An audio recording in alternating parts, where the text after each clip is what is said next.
Okay, next వచ్చేటప్పటికి reagents in organometallic reactions. So next second title అండి. So reagents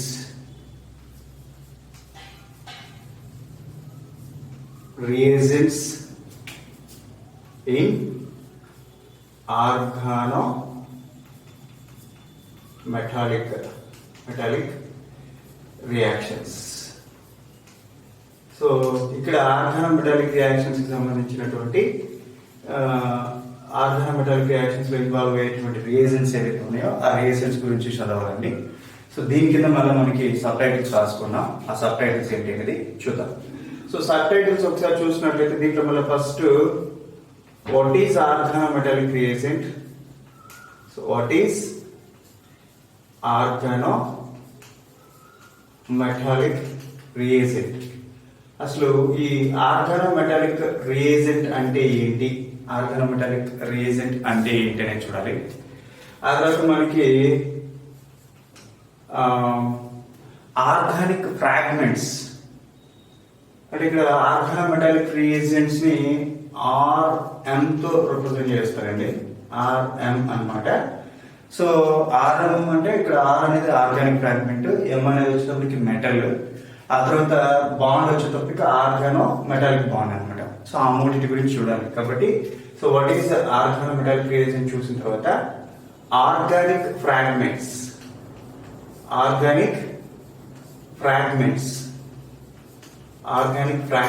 in organometallic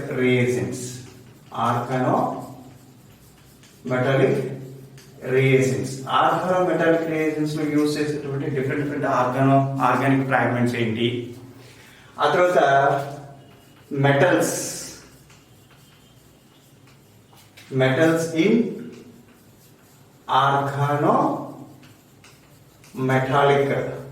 organometallic reagents.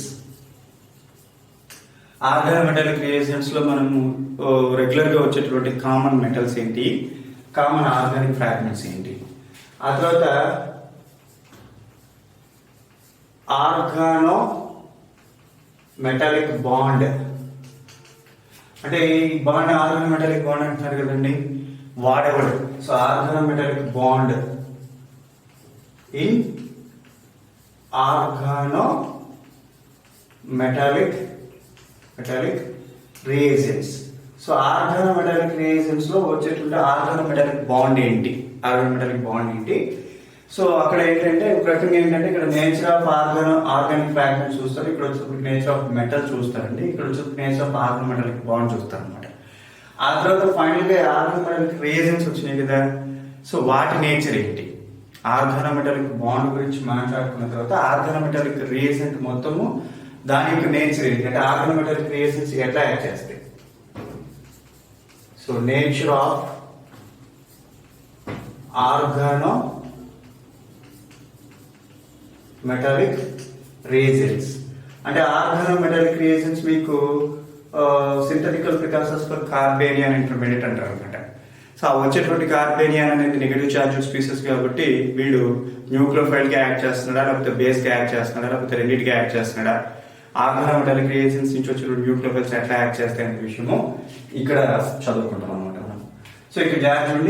So what is organometallic reagent. Organometallic reagent లో ఉంటే organic fragment nature, metal nature, తర్వాత organometallic bond nature.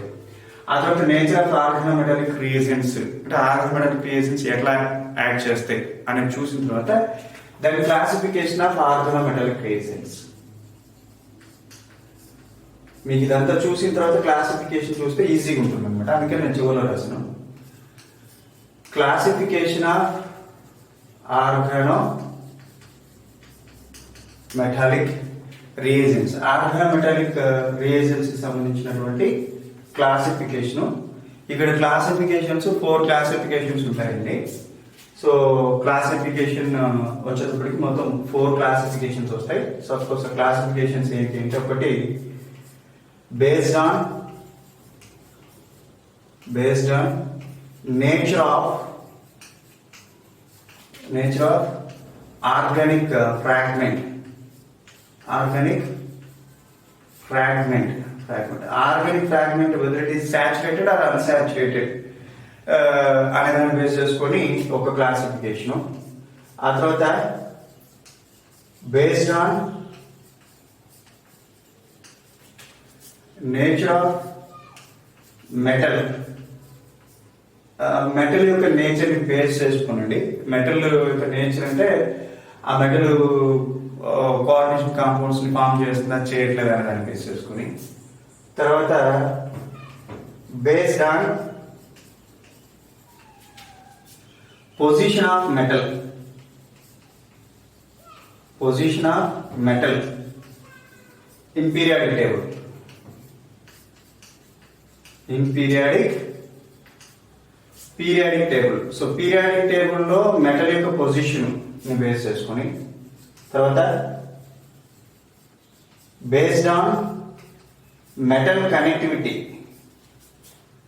Metal connectivity with organic fragment, organic fragment తో metal కనెక్టివిటీని organic చేసుకొని. Then last but not least fifth classification వచ్చేటప్పటికి based on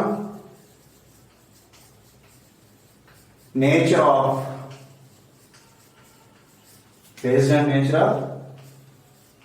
organo metallic bond, organometallic bond యొక్క nature base చేసుకొని fifth classification ఉంటుంది అనమాట. So first we go for what is organometallic reagent. Organometallic reagent అంటే ఏంటనేది చూద్దాం. సో సాధారణంగానే మనకు తెలుసు, మనం ఏదైనా ఒక కెమికల్ రియాక్షన్ తీసుకున్నప్పుడు ఆ కెమికల్ రియాక్షన్స్ లో రియాక్టెంట్స్ లేదా సబ్స్ట్రేట్స్ అనేటువంటివి ప్రొడక్ట్స్ గా మారుతూ ఉంటాయి. ఈ రియాక్టెంట్స్ లేదా సబ్స్ట్రేట్ అనేటువంటి ప్రొడక్ట్ గా మారేటప్పుడు అది కనుక ఆర్గానోమెటాలిక్ రియాక్షన్ ద్వారా కనుక జరిగితే, ఆర్గానోమెటాలిక్ రియాక్షన్ ద్వారా కనుక జరిగితే, లేదా ఆ రియాక్షన్ లో కనుక రిడాక్స్ రియాక్షన్ అనేది కనుక జరుగుతూ ఉంటే, అక్కడ ఏదైతే రియేజెంట్ యూజ్ చేస్తామో ఆ రియేజెంట్ ని ఆర్గానోమెటాలిక్ రియేజెంట్ అంటారండి. సో ఇప్పుడు మనం వాట్ ఈస్ ఆర్గానోమెటాలిక్ రియేజెంట్, మన ఫస్ట్ టైటిల్ ఏంటండి ఇక్కడ. So what is organometallic reagent. Organometallic reagent అంటే ఏంటి అంటే కదండి. So what is organometallic reagent అంటే ఇక్కడ మనం జాగ్రత్త చూద్దాం. వాట్ ఈస్ ఆర్గానోమెటాలిక్ రియేజెంట్ అనేది చూద్దాం. సో మనం ముందే అనుకున్నాం ఏంటంటే, so the bond which is present between the carbon atom and organic fragment. So ఇక్కడ మీకు ఏంటి, ఏదో ఒక ఆర్గానిక్ ఫ్రాగ్మెంట్ అనేది ఉందండి, ఉందన్నమాట. సో ఈ ఆర్గానిక్ ఫ్రాగ్మెంట్ కి సంబంధించి ఇలాంటి కార్బన్ ఆటమ్ కి the bond which is present between the carbon atom of an organic fragment and the metal of a periodic table. వీడెవడండి, it is a metal. ఈ metal ఎక్కడికి సంబంధించిన మెటల్ అండి, periodic టేబుల్లో ఏదో ఒక మెటల్. పీరియాడిక్ టేబుల్లో ఏ metal అనేటువంటిది మనం చూద్దాం, ఓకేనా. సో ఇప్పుడు చూడండి, the bond which is present between the carbon atom of an organic fragment and the metal of a periodic table is called as organometallic bond. ఈ బాండ్ ఏమంటారండి, organometallic bond అంటారు అన్నమాట. The reagents which possess organometallic bonds, the reagents which possess organometallic bonds ని కలిగి ఉండేటువంటి reagents ఏవైతే ఉన్నాయో వాటిని ఆర్గానోమెటాలిక్ రియేజెంట్స్ అంటారు. సో ఇది, సో జాగ్రత్త చూడండి. The bond which is present between the carbon atom of an organic molecule and the metal of a periodic table is called as organometallic bond, and the reagents which possess organometallic bonds are called as organometallic reagents. ఈ organometallic reagents నే మనము ఏమనొచ్చు అంటే organometallic compounds అని కూడా అనొచ్చండి. Organometallic reagents నే organometallic compounds అని కూడా అనొచ్చు అనమాట. ఆ తర్వాత ఆర్గానోమెటాలిక్ రియేజెంట్స్ లేదా ఆర్గానోమెటాలిక్ కాంపౌండ్స్ కు సంబంధించినటువంటి జనరల్ స్ట్రక్చర్ కనుక చూసినట్లయితే జనరల్ స్ట్రక్చర్ కనుక చూసినట్లయితే ఆర్ఎం పైన మనం రాసుకుందేనండి ఆర్ఎం అన్నమాట. So RM is the general structure of organometallic reagents. ఓకేనా? That is about what is organometallic reagent. ఒకసారి జాగ్రత్త చూడండి. The bond which is present between the carbon atom of an organic fragment and the metal of a periodic table is called as organometallic bond, and the reagents which possess organometallic bonds are called as organometallic reagents. Organometallic reagents are also known as organometallic compounds. Organometallic reagents కి సంబంధించినటువంటి general structure కనుక చూసినట్లయితే RM. So ఇప్పుడు ఇది what is organometallic reagents అంటే, so ఈ organometallic reagents ద్వారా జరిగేటువంటి రియాక్షన్స్ ని ఆర్గానోమెటాలిక్ రియాక్షన్స్ అని, సో ఈ ఆర్గానోమెటాలిక్ రియాక్షన్స్ గురించి చదివేటువంటి కెమిస్ట్రీ ఆర్గానోమెటాలిక్ కెమిస్ట్రీ అని చెప్పేసి మనం అంతకుముందు క్లాస్ లో మాట్లాడుకున్నాం. ఓకేనా? సో ఆ తర్వాత చూస్తే అంటే ఇప్పుడు మనకి ఇక్కడికి వాట్ ఈస్ ఆర్గానోమెటాలిక్ రియేజెంట్ వచ్చిందండి. అంటే ఇప్పుడు మీకు జాగ్రత్తగా చూడండి అమ్మా, ఆర్గానోమెటాలిక్ రియేజెంట్స్ అంటే ఏంటి? ఆర్గాన్ ఎం కదా. అంటే ఇక్కడ మీకు ఏమి ఉన్నాయి? ఈ ఆర్గానిక్ ఫ్రాగ్మెంట్ ఒకటి ఉంది, ఆర్గానిక్ ఫ్రాగ్మెంట్ ఒకటి ఉంది. అండ్ దెన్ ఇంకొకటి ఏంటి? మెటల్ ఒకటి ఉంది. సో మెటల్ ఒకటి ఉంది, ఆర్గానిక్ ఫ్రాగ్మెంట్ ఒకటి ఉంది, మెటల్ ఒకటి ఉంది. ఆ తర్వాత ఆర్గానోమెటాలిక్ బాండ్ ఒకటి ఉంది, ఆర్గానోమెటాలిక్ బాండ్ ఒకటి ఉంది. అంటే మొత్తం 3 ఉన్నాయి ఇక్కడ. ఒకటి ఆర్గానోమెటాలిక్ రియేజెంట్స్ లో ఆర్గానిక్ ఫ్రాగ్మెంట్ గురించి నేర్చుకోవాలి, మెటల్ గురించి నేర్చుకోవాలి, తర్వాత ఆర్గానోమెటాలిక్ బాండ్ గురించి నేర్చుకోవాలి. అందుకే మనం ఇక్కడ ఏం చేస్తాం? Organic fragments organometallic reagents, metals organometallic reagents, organometallic bonds organometallic reagents. So ఇప్పుడు ఫస్ట్ మనం ఎవరి గురించి మాట్లాడుకోవాలి? Next organic fragments in organometallic reagents. Next organic fragments in organometallic reagents. Organometallic reagents లో ఆర్గానిక్ ఫ్రాగ్మెంట్స్ ఏంటి అనేటువంటిది ఇక్కడ రాయాలండి. Organic fragments in organometallic reagent. So organometallic reagents లో రెగ్యులర్ గా వచ్చేటువంటి ఆర్గానిక్ ఫ్రాగ్మెంట్స్ ఏంటి అనేది చూసే ముందు మనం ముందే మాట్లాడుకున్న the bond which is present between carbon atom అని చెప్పారు. అంటే ఇక్కడ ఆర్గానిక్ ఫ్రాగ్మెంట్ లో ఎవరు ఉన్నారు? మనకి కార్బన్ ఉంది కదా. కార్బన్ ఎన్ని ఫార్మ్స్ లో వస్తుందో చూద్దాం. ఇప్పుడు ఫర్ ఎగ్జాంపుల్ కార్బన్ ఉందండి. సో కార్బన్ ని కనుక చూస్తే carbon balance 4, so it is tetrahedral arrangement ఇట్లా ఉంటుంది అనమాట.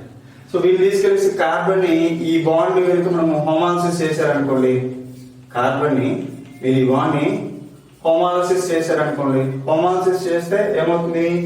ఇక్కడ ఒక రాడికల్ ఫామ్ అయ్యి ఇక్కడ 3 బాండ్లు వస్తాయి. అంటే ఏమొచ్చిందండి మీకు ఇక్కడ? రాడికల్ అనేది వచ్చింది. అదే కార్బన్ ఆ బాండ్ మొత్తాన్ని తన వైపు లాగేసుకుంది అనుకోండి, దాని ఏమొస్తుంది? కార్బన్ విత్ నెగటివ్ చార్జ్ అంటే కార్బేనియాన్ వస్తుంది. అదే కార్బన్ ఆ బాండ్ మొత్తాన్ని వదిలేస్తుంది అనుకోండి, then it gives water. So carbon bond తన వైపు లాక్కుంటే కార్బేనియాన్ని, అదే కార్బన్ వదిలేస్తుంది అనుకోండి, కార్బన్ గెట్స్ పాజిటివ్ చార్జ్ అంటే కార్బోకేటయాన్ ఫామ్ చేస్తుంది. అదే కార్బన్ అంటే కార్బన్ ఫ్రీ రాడికల్ లో ఉంది, రాడికల్ ఫామ్ లో ఉంది. అట్లాగే కార్బన్ యాసిడ్స్ గట్లగా వచ్చింది అనుకోండి, CH4 అనుకోండి, ఇట్ ఈస్ ఇన్ మాలిక్యులర్ అంటే CH4 అనుకోండి, మాలిక్యులర్ ఫామ్ లో ఉంటుంది. అంటే కార్బన్ అనేటువంటిది, లేదా కార్బన్ 2 రాడికల్స్ ఇంక్లూడ్ చేసుకుంది అనుకోండి, అంటే 2 బాండ్స్ ని కార్బీన్, లేదా అదే కార్బన్ 3 బాండ్స్ ని ఇచ్చేసుకుంది అనుకోండి, carbon with 3 electrons, carbine.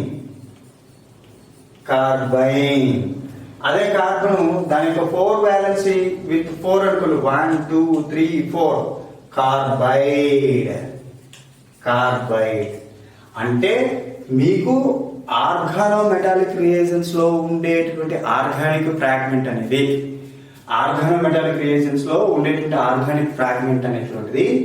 It is in the form of molecular form లో ఉండొచ్చు, లేదా అయానిక్ ఫామ్ లో ఉండొచ్చు. అయానిక్ ఫామ్ అంటే ఏంటండి, whether it is cation or anion, అంటే కార్బేనియాన్ కానీ కార్బోకాటయాన్ కానీ, లేదా ద ఫార్మ్ ఆఫ్ రాడికల్ గా కూడా ఉండొచ్చు. అంటే ఇక్కడ ఉండేటువంటి కార్బన్ మాలిక్యులర్ ఫామ్ లో ఉండొచ్చండి, లేదా రాడికల్ ఫామ్ లో ఉండొచ్చు, లేదా కార్బేనియాను కార్బోకాటయాన్ అయానిక్ ఫామ్ లో ఉండొచ్చు, లేదా కార్బీన్ ఉండొచ్చు, లేదా కార్బైన్ గా ఉండొచ్చు, లేదా కార్బిడో అయి ఉండొచ్చు. ఓకేనా? అంటే ఆర్గానోమెటాలిక్ రియేషన్స్ లో ఉండేటువంటి ఆర్గానిక్ ఫ్రాగ్మెంట్ అనేటువంటిది అది మాలిక్యులర్ ఫామ్ లో కానీ అయానిక్ ఫామ్ లో కానీ, అయానిక్ లో మళ్ళీ కార్బోకాటయాన్ ఇది పాజిటివ్ ఛార్జ్ అయితే, అదే నెగిటివ్ ఛార్జ్ అయితే కార్బేనియాన్ అయానిక్ ఫామ్ లో కానీ, లేదా రాడికల్ ఫామ్ లో కానీ కార్బైన్ కానీ కార్బిడో కానీ ఉండొచ్చు. ఓకేనా? సో అట్లాగే ఇక్కడ మీకు ఉండేటువంటి ఈ ఆర్గానిక్ ఫ్రాగ్మెంట్ అనేటువంటిది it may be molecular form లో ఏంటి, ఆల్కైల్ కదండి, ఆల్కైల్ గా ఉండొచ్చు, లేదా ఆల్కినైల్ అంటే ఆల్కీన్, అంటే మెటల్ ఆల్కీన్ కి కనుక కనెక్ట్ అయింది అనుకోండి, మెటల్ ఆల్కైల్ గ్రూప్ కనెక్ట్ అయితే ఆల్కైల్, మెటల్ ఆల్కీన్ అనుకోండి, వాటిని ఆల్కినైల్ గ్రూప్ అయి ఉండొచ్చు, లేదా ఎలైల్ గ్రూప్ అయి ఉండొచ్చు, లేదా ప్రొపజైల్ గ్రూప్ అయి ఉండొచ్చు, లేదా ఎరైల్ అంటే ఎరైల్ గ్రూప్ అయి ఉండొచ్చు, లేదా ఎరైల్ ఆల్కైల్ గ్రూప్ అయి ఉండొచ్చు, లేదా సైక్లో అయి ఉండొచ్చు, లేదా హెటిరైల్ అయి ఉండొచ్చు, లేదా అంటే ఆల్కైల్ గ్రూప్ నేచర్ అండి.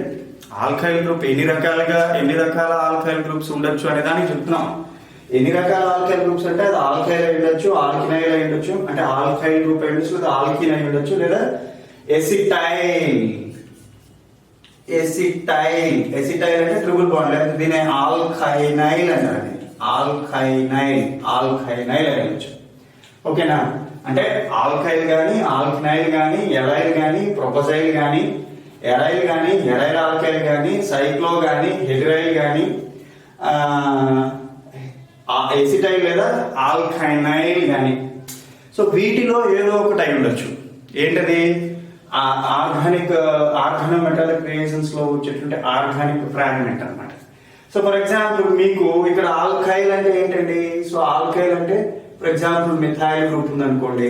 So CH4 CH3 so just like దీన్ని ఇట్లా రాసుకున్నాం మనం, carbon hydrogen and then hydrogen with, ఇదేంటండి? It is an alkyl. అట్లా కాకుండా మీకు C bond hydrogen and then hydrogen with ఇక్కడ ఉంది కదా, ఇది ఆల్కినైల్. అంటే ఏంటి దాని అర్థం? మీ ఇక్కడ ఎవరున్నారు? మెటల్ కనెక్ట్ అయింది అనమాట. ఇక్కడ ఎవరుంటారు? మెటల్ కనెక్ట్ అయింది.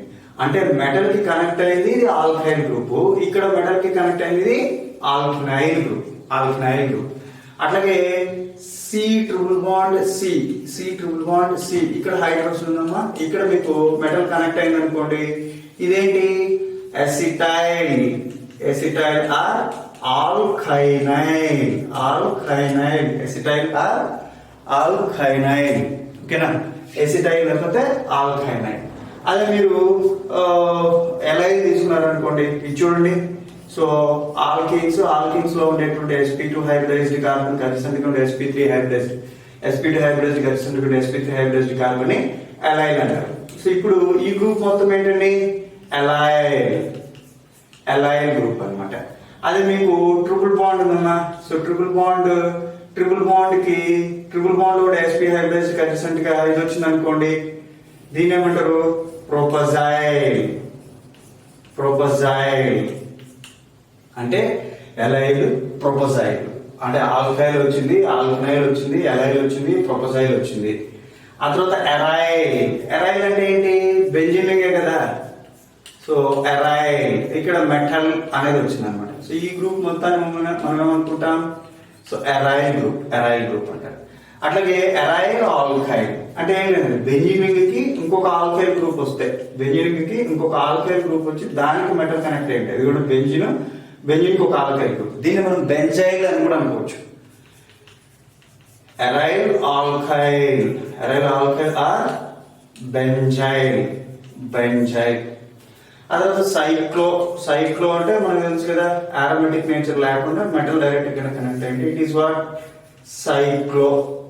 అసలు మనం హెటిరైల్, ఫర్ ఎగ్జాంపుల్ ఏదైనా ఒక హెట్రోసైక్లిక్ కాంపౌండ్ ఉంది అనుకోండి, సమ్ ఎక్స్ అనేటువంటి హెట్రోసైక్లిక్ కాంపౌండ్.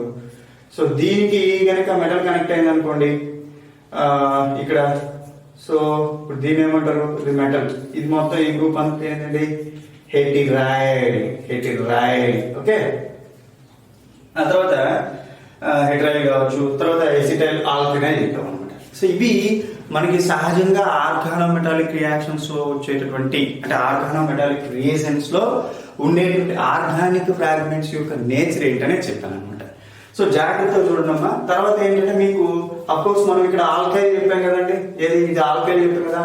ఆల్కైల్ అనేటువంటిది ఏంటి, మళ్ళీ it may B methyl. CH3 ఉందనుకోండి, CH3 అంటే ఏంటి, మిథైల్. 2 కార్బన్స్ అనుకోండి, C2H5 ఇథైల్. C3 అంటే మీకు ప్రొపైల్ గ్రూప్ అన్నమాట. సో 3 కార్బన్స్ ఉంటాయి. So it may be, so propyl అంటే C3H ఎన్ని వస్తాయండి, C3H7 అంటే carbon and then carbon. So CH3 and then CH3, ఇక్కడ ఒక హైడ్రోజన్ అండ్ దెన్ ఇక్కడ ఒక హైడ్రోజన్, 3 6 8 అంతేనా. C3H8, so propyl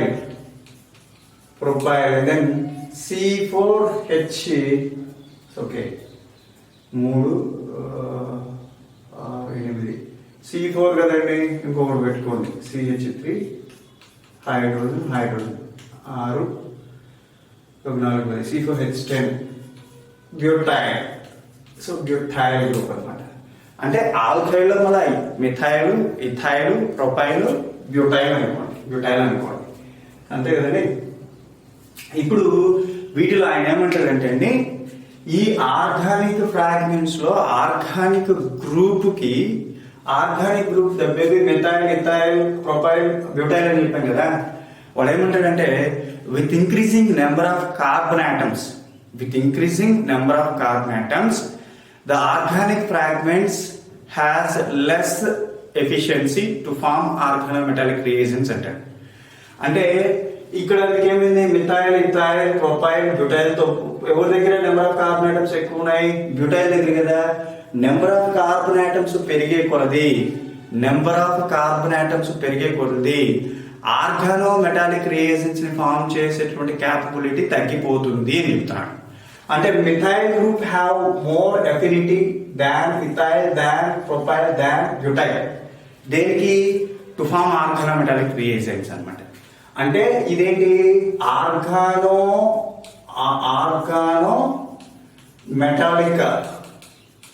metallic reagents ని ఫార్మింగ్ ఆర్డర్ ఆర్గానోమెటాలిక్ రియేజెంట్స్ ని ఫామ్ చేసేదానికి ఆర్గానిక్ ఫ్రాగ్మెంట్స్ కి సంబంధించినటువంటి ఆర్డర్ ఒకటి అనమాట. ఇంకొక మాట మీకు ఏం చెప్తారంటే, ఈ ఆర్గానోమెటాలిక్ రియేజెంట్స్ లో ఆర్గానిక్ ఫ్రాగ్మెంట్ ఏదైతే ఉందో, ఈ ఆర్గానిక్ ఫ్రాగ్మెంట్ అనేటువంటిది జాగ్రత్త చూడమ్మా. ఆర్గానోమెటాలిక్ రియేజెంట్స్ లో ఆర్గానిక్ ఫ్రాగ్మెంట్ అనేటువంటిది ఎఫెక్ట్స్ ద ఆర్గానోమెటాలిక్ బాండ్. అంటే ఇక్కడ ఏంటి, కార్బన్ ఎలక్ట్రోనెగటివిటీ ఎంత ఉంటుందండి, 2.5 కార్బన్ ఎలక్ట్రోనెగటివిటీ. సో మెటల్ యొక్క ఎలక్ట్రోనెగటివిటీ ఎంత ఉంటుంది, so metal electronegativity is always less than that of, so is always, ఒక నిమిషం అండి, okay, is always less than that of. Metal యొక్క ఎలక్ట్రోనెగటివిటీ అనేటువంటిది కార్బన్ యొక్క ఎలక్ట్రోనెగటివిటీ కంటే కూడా ఎప్పుడు ఎట్లా ఉంటుంది, తక్కువగా ఉంటుంది. అంటే కార్బన్ ఎలక్ట్రోనెగటివిటీ 2.5, మెటల్ ఎలక్ట్రోనెగటివిటీ 2.5 కంటే కూడా తక్కువ. సో అప్పుడు ఏమైంది, కార్బన్ కి మెటల్ కి మధ్యన బాండ్ ఇటువైపు వచ్చేస్తుంది అనమాట. సో అప్పుడు కార్బేనియన్ వస్తుంది. అయితే ఆయన ఏమంటాడంటే ఈ బాండ్ పోలరైజ్ అవుతుంది చూసారా, ఏది ఆర్గానోమెటాలిక్ బాండ్ పోలరైజ్ అవుతుంది చూసారా, ఈ ఆర్గానోమెటాలిక్ బాండ్ పోలరైజ్ అవడం అనేది మామూలుగా అయితే mainly depends on the metal electronegativity or metal electropositivity. Metal కి సంబంధించినటువంటి ఎలక్ట్రోనెగటివిటీ కావచ్చు, లేదా మెటల్ కి సంబంధించినటువంటి ఎలక్ట్రోపాజిటివిటీ అనేటువంటిది ఆర్గానోమెటాలిక్ బాండ్ యొక్క ఇదిని, డిస్ప్లేస్మెంట్ ని, లేదా ఆర్గానోమెటాలిక్ బాండ్ యొక్క పోలరైజబిలిటీని ఎఫెక్ట్ చేస్తాయి.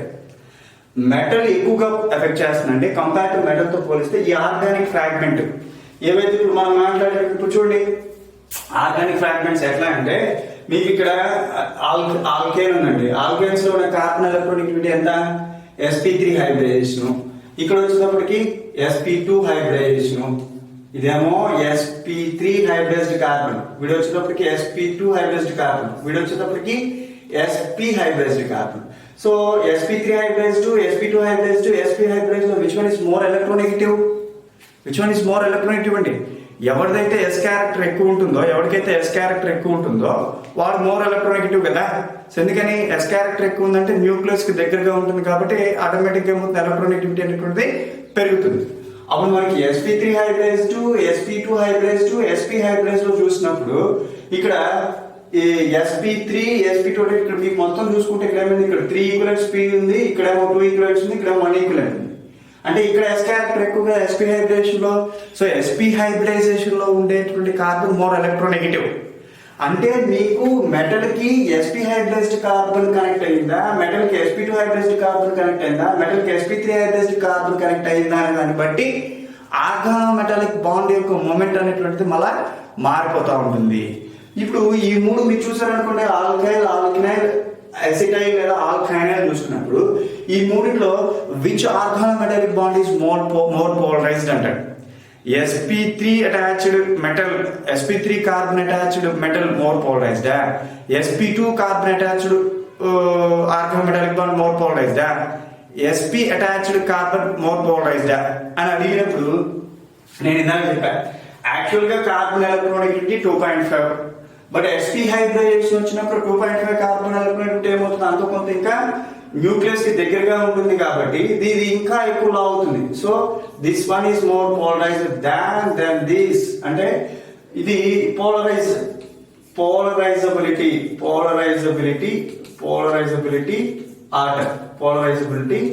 ఆర్డర్. సో ఇదన్నమాట. So sp is more polarizable than sp2 than sp3. That is the thing. So that is about what అండి, organic fragments in organometallic reagents. Organic fragments. That is about organic fragments in organometallic reagents. ఒక్కసారి జాగ్రత్తగా మనము organometallic reagents లో వచ్చేటువంటి organic fragments ఏంటి అనేది కనుక మనం ఒకసారి చూస్తే, సాధారణంగా మనకి ఆర్గానోమెటాలిక్ రియేజెంట్స్ లో వచ్చేటువంటి ఆర్గానిక్ ఫ్రాగ్మెంట్స్ లో కార్బన్ ఆటమ్ ఉంటుంది. కార్బన్ దాని యొక్క టెట్రావాలెన్స్ లో టెట్రాహెడ్రల్ ఎలిమెంట్ ఉంటుంది. ఈ కార్బన్ అనేటువంటిది రాడికల్స్ గాను, కార్బోకాటయాన్ గాను, కార్బేనియన్ గాను, అంటే కార్బన్ అయానిక్ ఫామ్ లో గానీ, రాడికల్ ఫామ్ లో గానీ, లేదా కార్బిక్ ఫామ్ లో గానీ, కార్బైన్ ఫామ్ లో గానీ, లేదా కార్బిడో ఫామ్ లో గానీ ఉంటుంది. అంటే మాలిక్యులర్ ఫామ్ లో గానీ, అయానిక్ ఫామ్ లో గానీ ఉంటుంది. తర్వాత alkyl, ఆల్కనైల్, arrival, ప్రొపజైల్, arrival alkyl, సైక్లో, హెటరైల్, acetyl, ఆల్కనైల్ గా ఉంటుంది. ఆ తర్వాత నెంబర్ ఆఫ్ కార్బన్ ఐటమ్స్ పెరిగే కొద్దీ దాని యొక్క ఆర్గానోమెటాలిక్ రియేషన్స్ ఫార్మ్ చేసిన క్యాపబిలిటీ తగ్గిపోతుంది. తర్వాత sp హైబ్రిడైజ్డ్ కార్బన్ ఉండేటువంటి ఆర్గానోమెటాలిక్ బాండ్ మోర్ పోలరైజ్డ్ అవుతుంది దాని ఆల్కనైల్ దాన్ ఆల్కైనైల్ అనే విషయం ఒకటి చెప్పామన్నమాట. సో ఇది organic fragments in organometallic reagents అండి. సో నెక్స్ట్ మనం మెటల్స్ ఇన్ ఆర్గానోమెటాలిక్ రియేజెన్స్ గురించి మాట్లాడదాం. Metals in organometallic reagents. Okay, metals in organo. So okay, next వచ్చేటప్పటికి metals in organometallic reagents. Metals in organometallic reagents. So metals in organometallic reagents అంటే organometallic reagents లో regular గా ఏ metals అంటే common metals ఏంటి, metal యొక్క nature చూడాలన్నమాట. అంటే మీరు organometallic reagents చూస్తే ఏంటండి, వాటి యొక్క జనరల్ స్ట్రక్చర్ ఇదే కదా. సో మనం ఇప్పుడు ఏం చూసాం, ఆర్గానిక్ ఫ్రాగ్మెంట్ గురించి మాట్లాడేసుకున్నాం. సో నెక్స్ట్ ఎవరి గురించి మాట్లాడాలా, మెటల్ గురించి మాట్లాడాలి. సో మెటల్స్ అనగానే మనకేంటి, పీరియాడిక్ టేబుల్లో ఉండేటువంటి కామన్ మెటల్స్ ఏంటి, పీరియాడిక్ టేబుల్లో ఉండేటువంటి మెటల్స్ ఏంటి, వాటిలో ఏ మెటల్స్ ఆర్గానోమెటాలిక్ రియేజెంట్స్ ఫామ్ చేస్తాయి అనేది ఒకసారి చూద్దాం అన్నమాట. ఓకేనా, రైట్. అంటే దీనికి ముందు మనకి ఏం తెలిసి ఉండాలండి, పీరియాడిక్ టేబుల్ వచ్చి ఉండాలి. సో మరి మీరు ఎంతమంది పీరియాడిక్ టేబుల్ వచ్చు ఒకసారి సెల్ఫ్ చెక్ చేసుకోండి. కెమిస్ట్రీ ఈజీగా అర్థం కావాలంటే పీరియాడిక్ టేబుల్ రావాలి. పీరియాడిక్ టేబుల్ రాకుండా కెమిస్ట్రీ ఈజీగా అర్థం అవుతుంది అనుకుంటే కనుక అది మీ భ్రమ. ఓకే, సో మెటల్స్ ఒకసారి పీరియాడిక్ టేబుల్ చూస్తే బెటర్. నాకు అవకాశాన్ని బట్టి నేను ముందు పీరియాడిక్ టేబుల్ వేసుకుంటానండి, ఎందుకంటే పీరియాడిక్ టేబుల్ కావాలి కాబట్టి. తర్వాత మిగిలిన థింగ్స్ రాసుకుంటాను. సో ఒకసారి పీరియాడిక్ టేబుల్ చూస్తే ఫస్ట్ గ్రూప్ ఎలిమెంట్స్ ఏంటండి, hydrogen, so lithium, sodium, potassium, rubidium, caesium and then francium. ఆ తర్వాత సెకండ్ గ్రూప్ కనుక చూసుకుంటే ఏంటండి, beryllium, magnesium, calcium, strontium, barium and then radium. So better వీటి తర్వాత మీరు డీ బ్లాక్ ఎలిమెంట్స్ రాసుకోండి, కరెక్ట్ గా అలైన్మెంట్ కరెక్ట్ గా వస్తుంది అందుకోసమని. కాల్షియం తర్వాత ఏంటండి, so scandium, titanium, vanadium, chromium, manganese, iron, cobalt, nickel, copper and then zinc. ఆ తర్వాత ఇక్కడ మీరు చూస్తే yttrium, zirconium, niobium, molybdenum, technetium, ruthenium, rhodium, palladium, silver and then cadmium. తర్వాత వచ్చేటప్పటికి so lanthanum, hafnium, tantalum, tungsten, rhenium, osmium, iridium, platinum, aurum, mercury. ఆ తర్వాత బెరీలియంకి సరిగ్గా రాసుకోండి. బెరీలియంకి సరిగ్గా ఎవరు వస్తారు మీకు, boron, aluminium, gallium, indium, thallium. తర్వాత carbon, silicon, germanium, tin, lead. తర్వాత nitrogen, phosphorus, arsenic, antimony, bismuth. Nitrogen, phosphorus, arsenic, antimony, bismuth. ఆ తర్వాత వచ్చేటప్పటికి oxygen, sulphur, selenium, tellurium, polonium. తర్వాత fluorine, chlorine, bromine, iodine, astatine. తర్వాత helium, neon, argon, krypton, xenon and then radon. So ఇక్కడికి మనకి S block elements, P block elements, D block elements వచ్చేసినట్టు.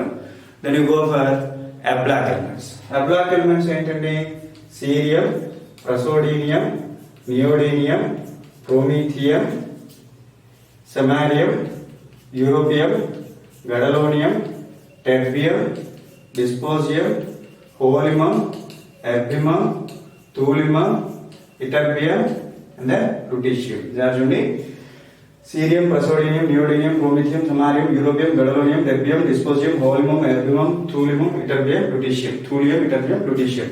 ఆ తర్వాత thorium, protactinium, uranium, neptunium, plutonium, americium, curium, berkelium, californium, einsteinium, fermium, mendelevium, nobelium, lawrencium.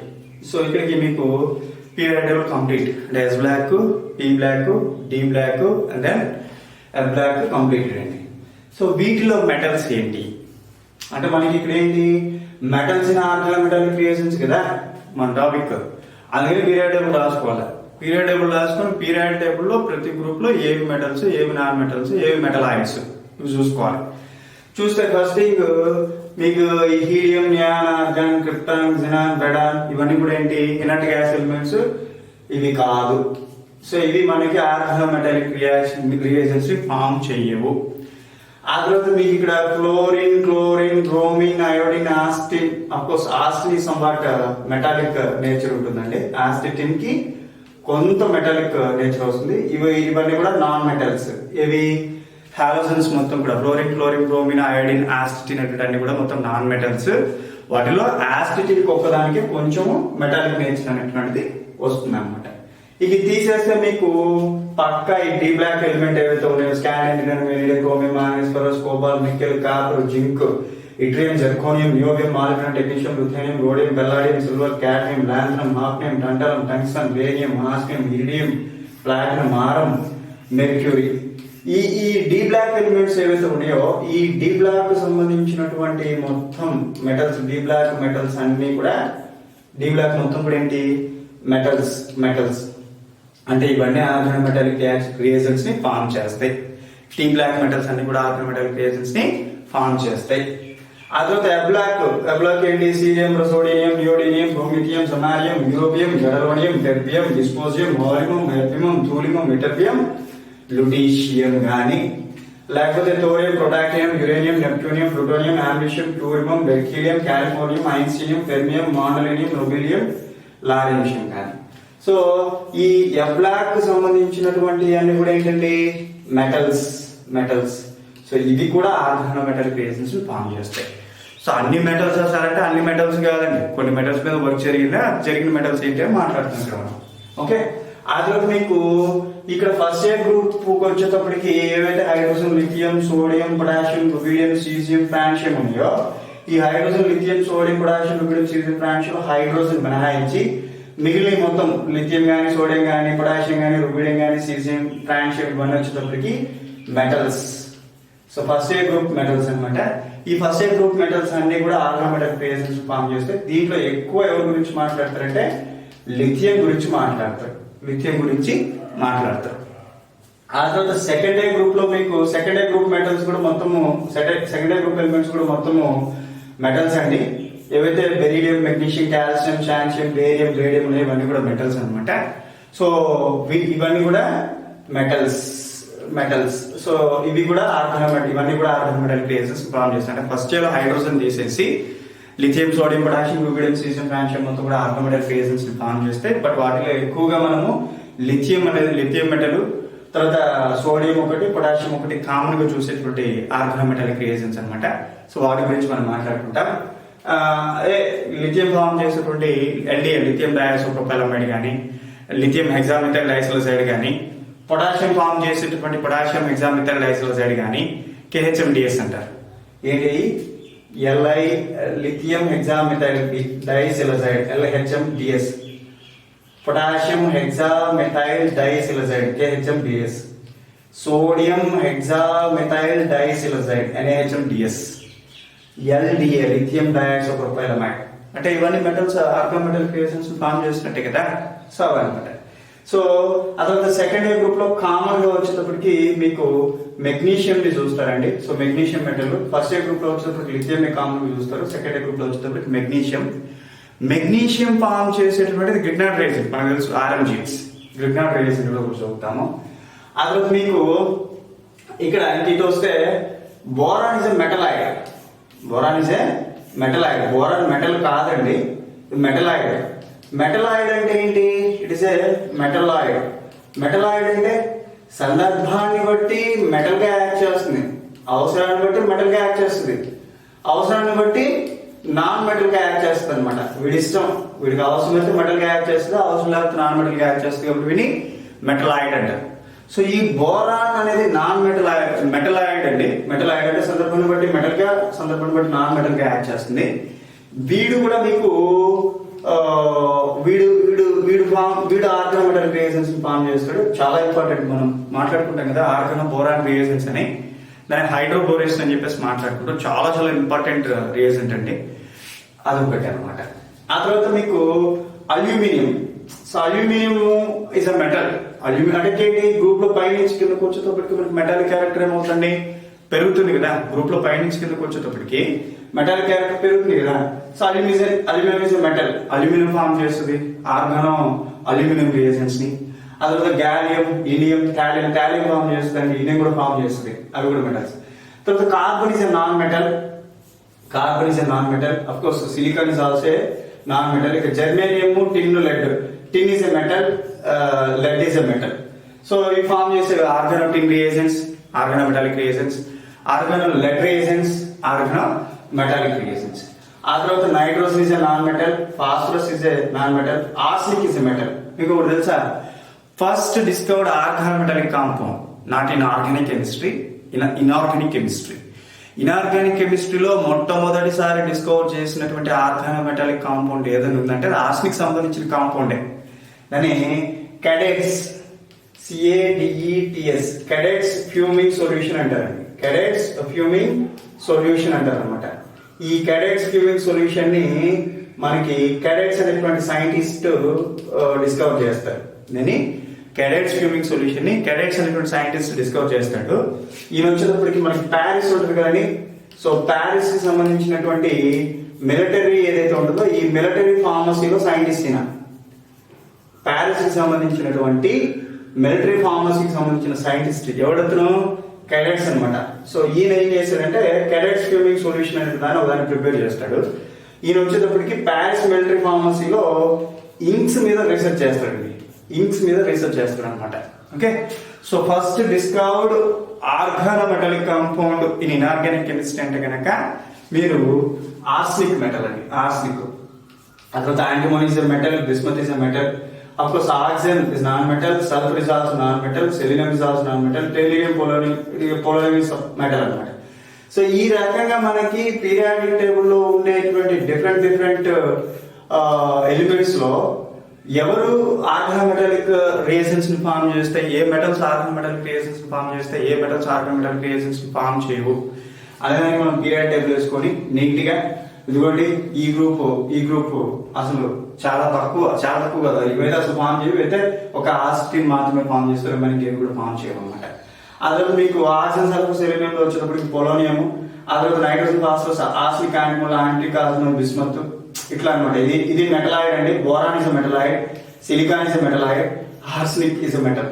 Okay, so అట్లా అనమాట. ఏవి ఈ metals, ఏ metals organo metallic reagents form చేస్తాయి అనే దానికి మనం ఒకటి చూస్తున్నాం. అంటే వీటిలో మెటల్స్ ఏంటి, నాన్ మెటల్స్ ఏంటి, మెటలాయిడ్స్ ఏంటి అనేది తెలిసి ఉండాలి. చాలా మంది సార్ మీరు ఆర్గానో బోరాన్ రియేజెంట్స్ ని ఆర్గానో మెటాలిక్ రియేజెంట్స్ లో చదువుతున్నారు కదా sir, boron is a metalloid అంటే మెటల్ గా యాక్ట్ చేస్తుంది, నాన్ మెటల్ గా యాక్ట్ చేస్తుంది. ఇంకొంతమంది డౌట్ రావచ్చు, సార్ మీరు ఆర్గానో సిలికాన్ రియేజెంట్స్ కూడా ఆర్గానో మెటాలిక్ రియేజెంట్స్ మాట్లాడుతున్నారు కదా, మాకు మా సిలబస్ పేపర్ లో ఆర్గానో సిలికాన్స్ అనేవి సపరేట్ గా పెట్టారండి, ఎందుకంటే అది నాన్ మెటల్ అని చెప్పేసి అని మీకు డౌట్ రావచ్చు.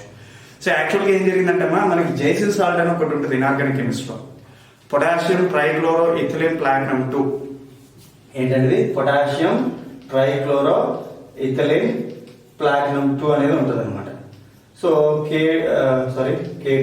K2 PTCl3 CH4 ఉంటుంది అనమాట. సో ఈ పొటాషియం ట్రైక్లోరో ఇథిలిన్ ప్లాటినం 2లో మెటల్ అనేది డైరెక్ట్ గా ఆర్గానిక్ లిగండ్ ఇథిలిన్ తో డైరెక్ట్ గా అంటే డబుల్ బాండ్ తో కనెక్ట్ పై కాంప్లెక్స్ ఫామ్ చేస్తుంది. అప్పుడు మరి దాన్ని పై కాంప్లెక్స్ అన్నారు కదా, ఆర్గానో మెటాలిక్ ఎట్లా అన్నారు, ఇప్పుడు కొన్ని ఉన్నాయన్నమాట. అందుకని చెప్పేసి మనం వీటిని ఇక్కడ చదువుకోవడం బెటర్.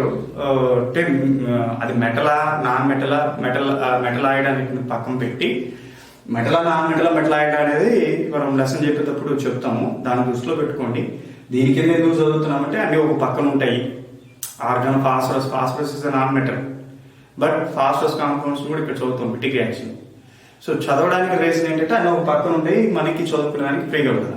సో అది అయితే so metals in organo metallic reagents అన్నప్పుడు ఈ మెటల్స్ ఉంటాయండి. సో వీటిలో కామన్ గా ప్రతి metal organo metallic reagents form చేస్తాయి.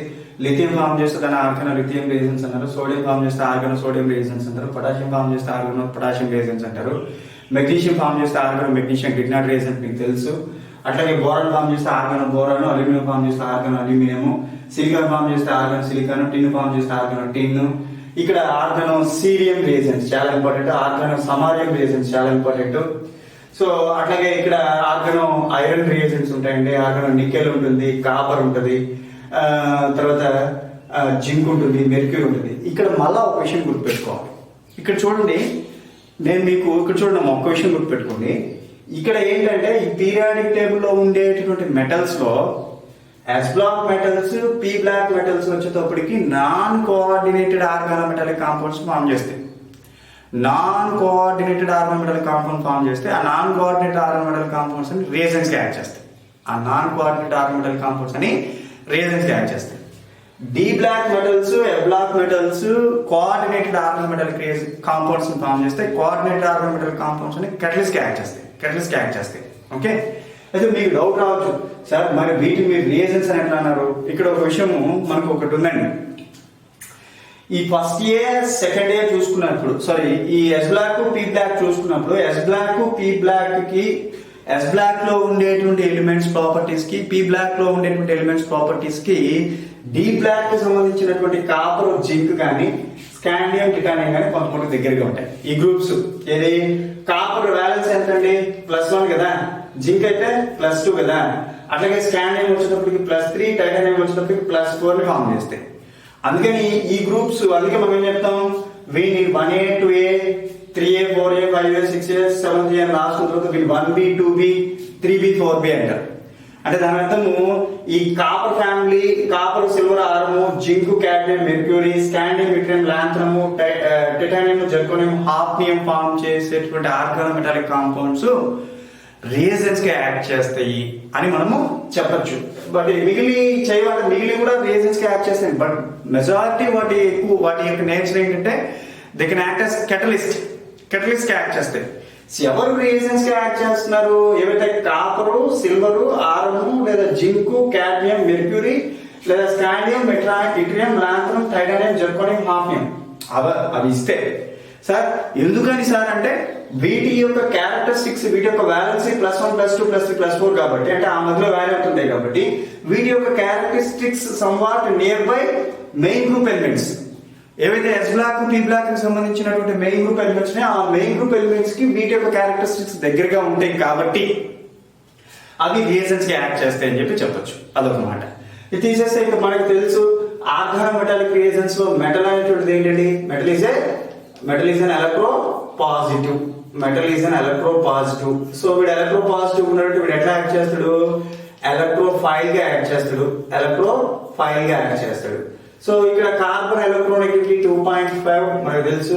So it is a new electronegative, అంటే వీడి ఇది వచ్చేటప్పటికి ఎలక్ట్రో నెగటివ్. సో ఇది వచ్చేటప్పటికి ఎట్లా యాడ్ చేస్తుందండి? న్యూక్లియోఫైల్ గా యాడ్ చేస్తుంది. కార్బన్ ఎలక్ట్రోన్ 2.5, మెటల్ ఎలక్ట్రోనెగటివిటీ (2.5) కాబట్టి (2.5) కాబట్టి కార్బన్ కి మెటల్ కి మధ్య బాండ్ ఎప్పుడు వస్తుందండి? దెన్ మెటల్ అనేటువంటిది పాజిటివ్ నేచర్ లో ఉంటుంది. So metal is in electro positive nature, electrophilic nature, అది గుర్తుపెట్టుకోండి. అంటే ఆర్గానోమెటాలిక్ రియేజెంట్స్ లో ఉండేటువంటి మెటల్ ఎలక్ట్రో పాజిటివ్ నేచర్ లో ఉంటుంది. ఇది ఒక మాట. తర్వాత ఏంటంటే అండి, మనం ముందే మాట్లాడుకున్నాం ఇందాక organic fragments in organometallic reagents అన్నప్పుడు ఈ ఆర్గానోమెటాలిక్ బాండ్ మీద మెటల్ ఆర్గానిక్ గ్రూప్ యొక్క ప్రభావం ఉంటుంది, దాంతో పాటు మెటల్ యొక్క ప్రభావం కూడా ఉంటుంది అని చెప్పారు. అయితే మెటల్ యొక్క ప్రభావం ఎక్కువ ఉంటుంది కంపేర్ టు ఆర్గానిక్ ఫ్రాగ్మెంట్ యొక్క ప్రభావం అని చెప్పాను కదా. సో ఆ మెటల్ యొక్క ప్రభావం అనేది purely depend on the electro positivity of the metal. అంటే మెటల్ కి సంబంధించినటువంటి ఎలక్ట్రో పాజిటివిటీ అనేటువంటిది ఆ ఆర్గానోమెటాలిక్ రియేజెంట్ కి సంబంధించినటువంటి ఆర్గానోమెటాలిక్ బాండ్ యొక్క పోలరైజబిలిటీని ప్రభావితం చేస్తుంది. జాగ్రత్తగానండి. ఆర్గానోమెటాలిక్ రియేజెంట్స్ లో ఉండేటువంటి మెటల్ యొక్క ఎలక్ట్రో పాజిటివిటీ అనేది ఆ ఆర్గానోమెటాలిక్ రియేజెంట్ కి సంబంధించినటువంటి ఆర్గానోమెటాలిక్ బాండ్ యొక్క అయనైజేషన్ ని ప్రభావితం చేస్తుంది, లేదా పోలరైజబిలిటీని ప్రభావితం చేస్తుంది. మెటల్ యొక్క ఎలక్ట్రోపాజిటివిటీ పెరిగింది అంటే ఇక్కడ చూడమ్మా, కార్బన్ ఎలక్ట్రోనెగటివిటీ 2.5, వీడి యొక్క ఎలక్ట్రోపాజిటివిటీ పెరిగిందంటే ఆటోమేటిక్గా వీడి ఎలక్ట్రోనెగటివిటీ ఏమవుతుంది, తగ్గుతుంది కదా. వీడి యొక్క ఎలక్ట్రోనెగటివిటీ తగ్గి వీడి యొక్క ఎలక్ట్రోనెగటివిటీ ఇట్లాగే కార్బన్ ఎలక్ట్రోనెగటివిటీ ఎక్కడ పోయినా 2.5, బట్ వీడి ఎలక్ట్రోనెగటివిటీ ఏమైంది, తగ్గింది. అంటే ఈ రెండింటి మధ్య డిఫరెన్స్ ఏమవుతుంది, డిఫరెన్స్ పెరుగుతుంది. సో డిఫరెన్స్ పెరిగే కొద్దీ ఆ ఆర్గానోమెటాలిక్ బాండ్ యొక్క పోలరైజబిలిటీ పెరిగిపోతా ఉంది, అయనైజేషన్ అనేది పెరిగిపోతా ఉంది. ఆ రకంగా ఆర్గానోమెటాలిక్ రియేజెన్స్ యొక్క రియాక్టివిటీ కూడా మారిపోతా ఉంది అనమాట.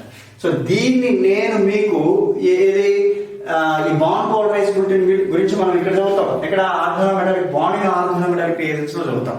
Organometallic bond in organometallic reagents అనేటప్పుడు చదువుతాం. కాబట్టి నేను ఇక్కడ మెటల్ యొక్క నేచర్ ని పెద్దగా మెటల్ ఏ రకంగా ఎఫెక్ట్ చేస్తున్న విషయాన్ని పెద్దగా స్ట్రెస్ చేయలేదు అనమాట. సో అక్కడ ఆర్గానిక్ ఫ్రాగ్మెంట్ ఎట్లా ఎఫెక్ట్ చేస్తుంది, మెటల్ ఎట్లా ఎఫెక్ట్ చేస్తుంది అనే విషయాన్ని మనం అక్కడ చదువుతాం. సో ఈ రకంగా మనం చూస్తే ఆర్గానోమెటాలిక్ రియేజెన్స్ లో మెటల్స్ అనేటువంటి డిఫరెంట్ మెటల్స్ అని చెప్పేసి మాట్లాడుతున్నాం. ఆ డిఫరెంట్ మెటల్స్ అంటే పీరియాడిక్ టేబుల్ లో ఉండే డిఫరెంట్ మెటల్స్ ఏంటి. సో వీటిని మళ్ళీ మనము టైప్స్ లేకపోతే క్లాసిఫికేషన్ చెప్పేటప్పుడు మీకు ఇంకా బాగా అర్థమవుతుంది. ఇక్కడ నా ఉద్దేశం మెటల్ గురించి మాట్లాడమే నా ఉద్దేశం, ఎందుకంటే మెటల్ గురించి మాత్రమే చెప్తాను. సో డిఫరెంట్ మెటల్స్ ఏ రకంగా డిఫరెంట్ ఆర్గానోమెటాలిక్ రియేజెన్స్ ఫామ్ చేసినాయి అనేటువంటి ఒక విషయము మాట్లాడుకున్న తర్వాత వీటిలో మెటల్స్ ఏంటి, నాన్ మెటల్స్ ఏంటి, మెటలాయిడ్స్ ఏంటి అనేటువంటి చూసాము. ఆ తర్వాత ఈ మెటల్స్ అనేటువంటి ఎలక్ట్రోఫిలిక్ నేచర్ లో ఉంటాయని, ఎలక్ట్రోపాజిటివిటీ ఉంటాయని, ఈ మెటల్స్ యొక్క ఎలక్ట్రోనెగటివిటీ ఎప్పుడు కూడా ఆర్గానోమెటాలిక్ రియేజెన్స్ లో ఆర్గానిక్ ఫ్రాగ్మెంట్ కంటే కూడా తక్కువ ఉంటాయని, కాబట్టి ఆర్గానోమెటాలిక్ రియేజెంట్ ని ఆర్గానోమెటాలిక్ బాండ్ ని కార్బన్ వైపు వదిలేసి అవి తమ వైపు పార్షియల్లీ పాజిటివ్ చార్జ్ ని తెచ్చుకుంటాయని చెప్పేసి మాట్లాడతాం అనమాట. సో అది మనము నేచర్ ఆఫ్ ఆర్గానోమెటాలిక్ బాండ్ గురించి మాట్లాడేటప్పుడు మాట్లాడతాం. సో ఇది మెటల్ కి సంబంధించినటువంటి ఇన్ఫర్మేషన్ అండి. సో ఐ థింక్ మెటల్ కి సంబంధించినటువంటి మాక్సిమం ఇన్ఫర్మేషన్ మీకు ఓకే రైట్ వచ్చిందని అనుకుంటాను. బట్ కొన్ని కామన్ మెటల్స్ చూద్దాము. ఆ కామన్ మెటల్స్ లో ఆర్గానోమెటాలిక్ రియేజెన్స్ ని ఫామ్ చేసిన క్యాపబిలిటీ ఎట్లా ఉంటుందో చూద్దాం. ఫర్ ఎగ్జాంపుల్ ఇక్కడ మీకు చూడండి, లిథియం, సోడియం, పొటాషియం 3 మెటల్స్ ఉన్నాయి. ఏంటి, లిథియం, సోడియం, పొటాషియం 3 మెటల్స్ ఉన్నాయి. ఈ 3 మెటల్స్ లో ఎవరికి ఆర్గానోమెటాలిక్ రియేజెన్స్ ని ఫామ్ చేసే క్యాపబిలిటీ ఎక్కువ, లిథియం కా, సోడియం కా, పొటాషియం కా అంటే ఎవరికైతే ఎలక్ట్రోపాజిటివిటీ ఎక్కువ ఉంటుందో వాడికి. ఎవరికి ఎలక్ట్రోపాజిటివిటీ ఎక్కువ, పొటాషియం కి కదా. So potassium is greater than that of sodium, is greater than that of lithium. Lithium కి ఎలక్ట్రోపాజిటివిటీ ఎక్కువ. సో ఫస్ట్ ఏ గ్రూప్ మెటల్స్, సెకండ్ ఏ గ్రూప్ మెటల్స్ లో మళ్ళీ ఎవరికి ఎక్కువ అంటే వీడికి కదండి, అందుకే వీడికి అనమాట. సో ఇక్కడ మీకు బెరీలియం, మెగ్నీషియం గ్రూప్ లో ఎవరికి రాసుకోవాలి, సో మెగ్నీషియం కి ఎక్కువ, తర్వాత మీకు అల్యూమినియం కి ఎక్కువ. అంటే ఇటు నుంచి ఇటు వచ్చే కొద్ది మళ్ళీ ఎలక్ట్రోపాజిటివిటీ ఏమవుతుందండి, తగ్గిపోతుంది కదా. గ్రూప్స్ లో సారీ పీరియడ్స్ లో లెఫ్ట్ టు రైట్ వెళ్ళే కొద్ది ఎలక్ట్రోపాజిటివిటీ ఏమవుతుంది, పడిపోతుంది. అదే అల్యూమినియం, మెగ్నీషియం, మెగ్నీషియం కి ఎక్కువ. ఆ తర్వాత అల్యూమినియం తీసేస్తే ఇంకా మీకు మళ్ళీ ఇక్కడికి వచ్చారనుకోండి, ఏంటి డి బ్లాక్ లో జింక్, క్యాడ్మియం, మెర్క్యూరీ ఉన్నాయి కదా. ఈ జింక్, క్యాడ్మియం, మెర్క్యూరీలో మళ్ళీ మీకు మెర్క్యూరీకి ఎక్కువ ఉంటుంది అంటే దాన్ జింక్ అనమాట. Of course cadmium and then zinc అనమాట. సో ఈ రకంగా మనకి ఈ అంటే కొన్ని కామన్ మెటల్స్, నేను మెటల్స్ చెప్పేస్తున్నా. మెటల్స్ లో కూడా మళ్ళీ ఇదేంటండి, ఆర్గానోమెటాలిక్ రియేజెన్స్ ని ఫామ్ చేసేటటువంటి order organometallic reagents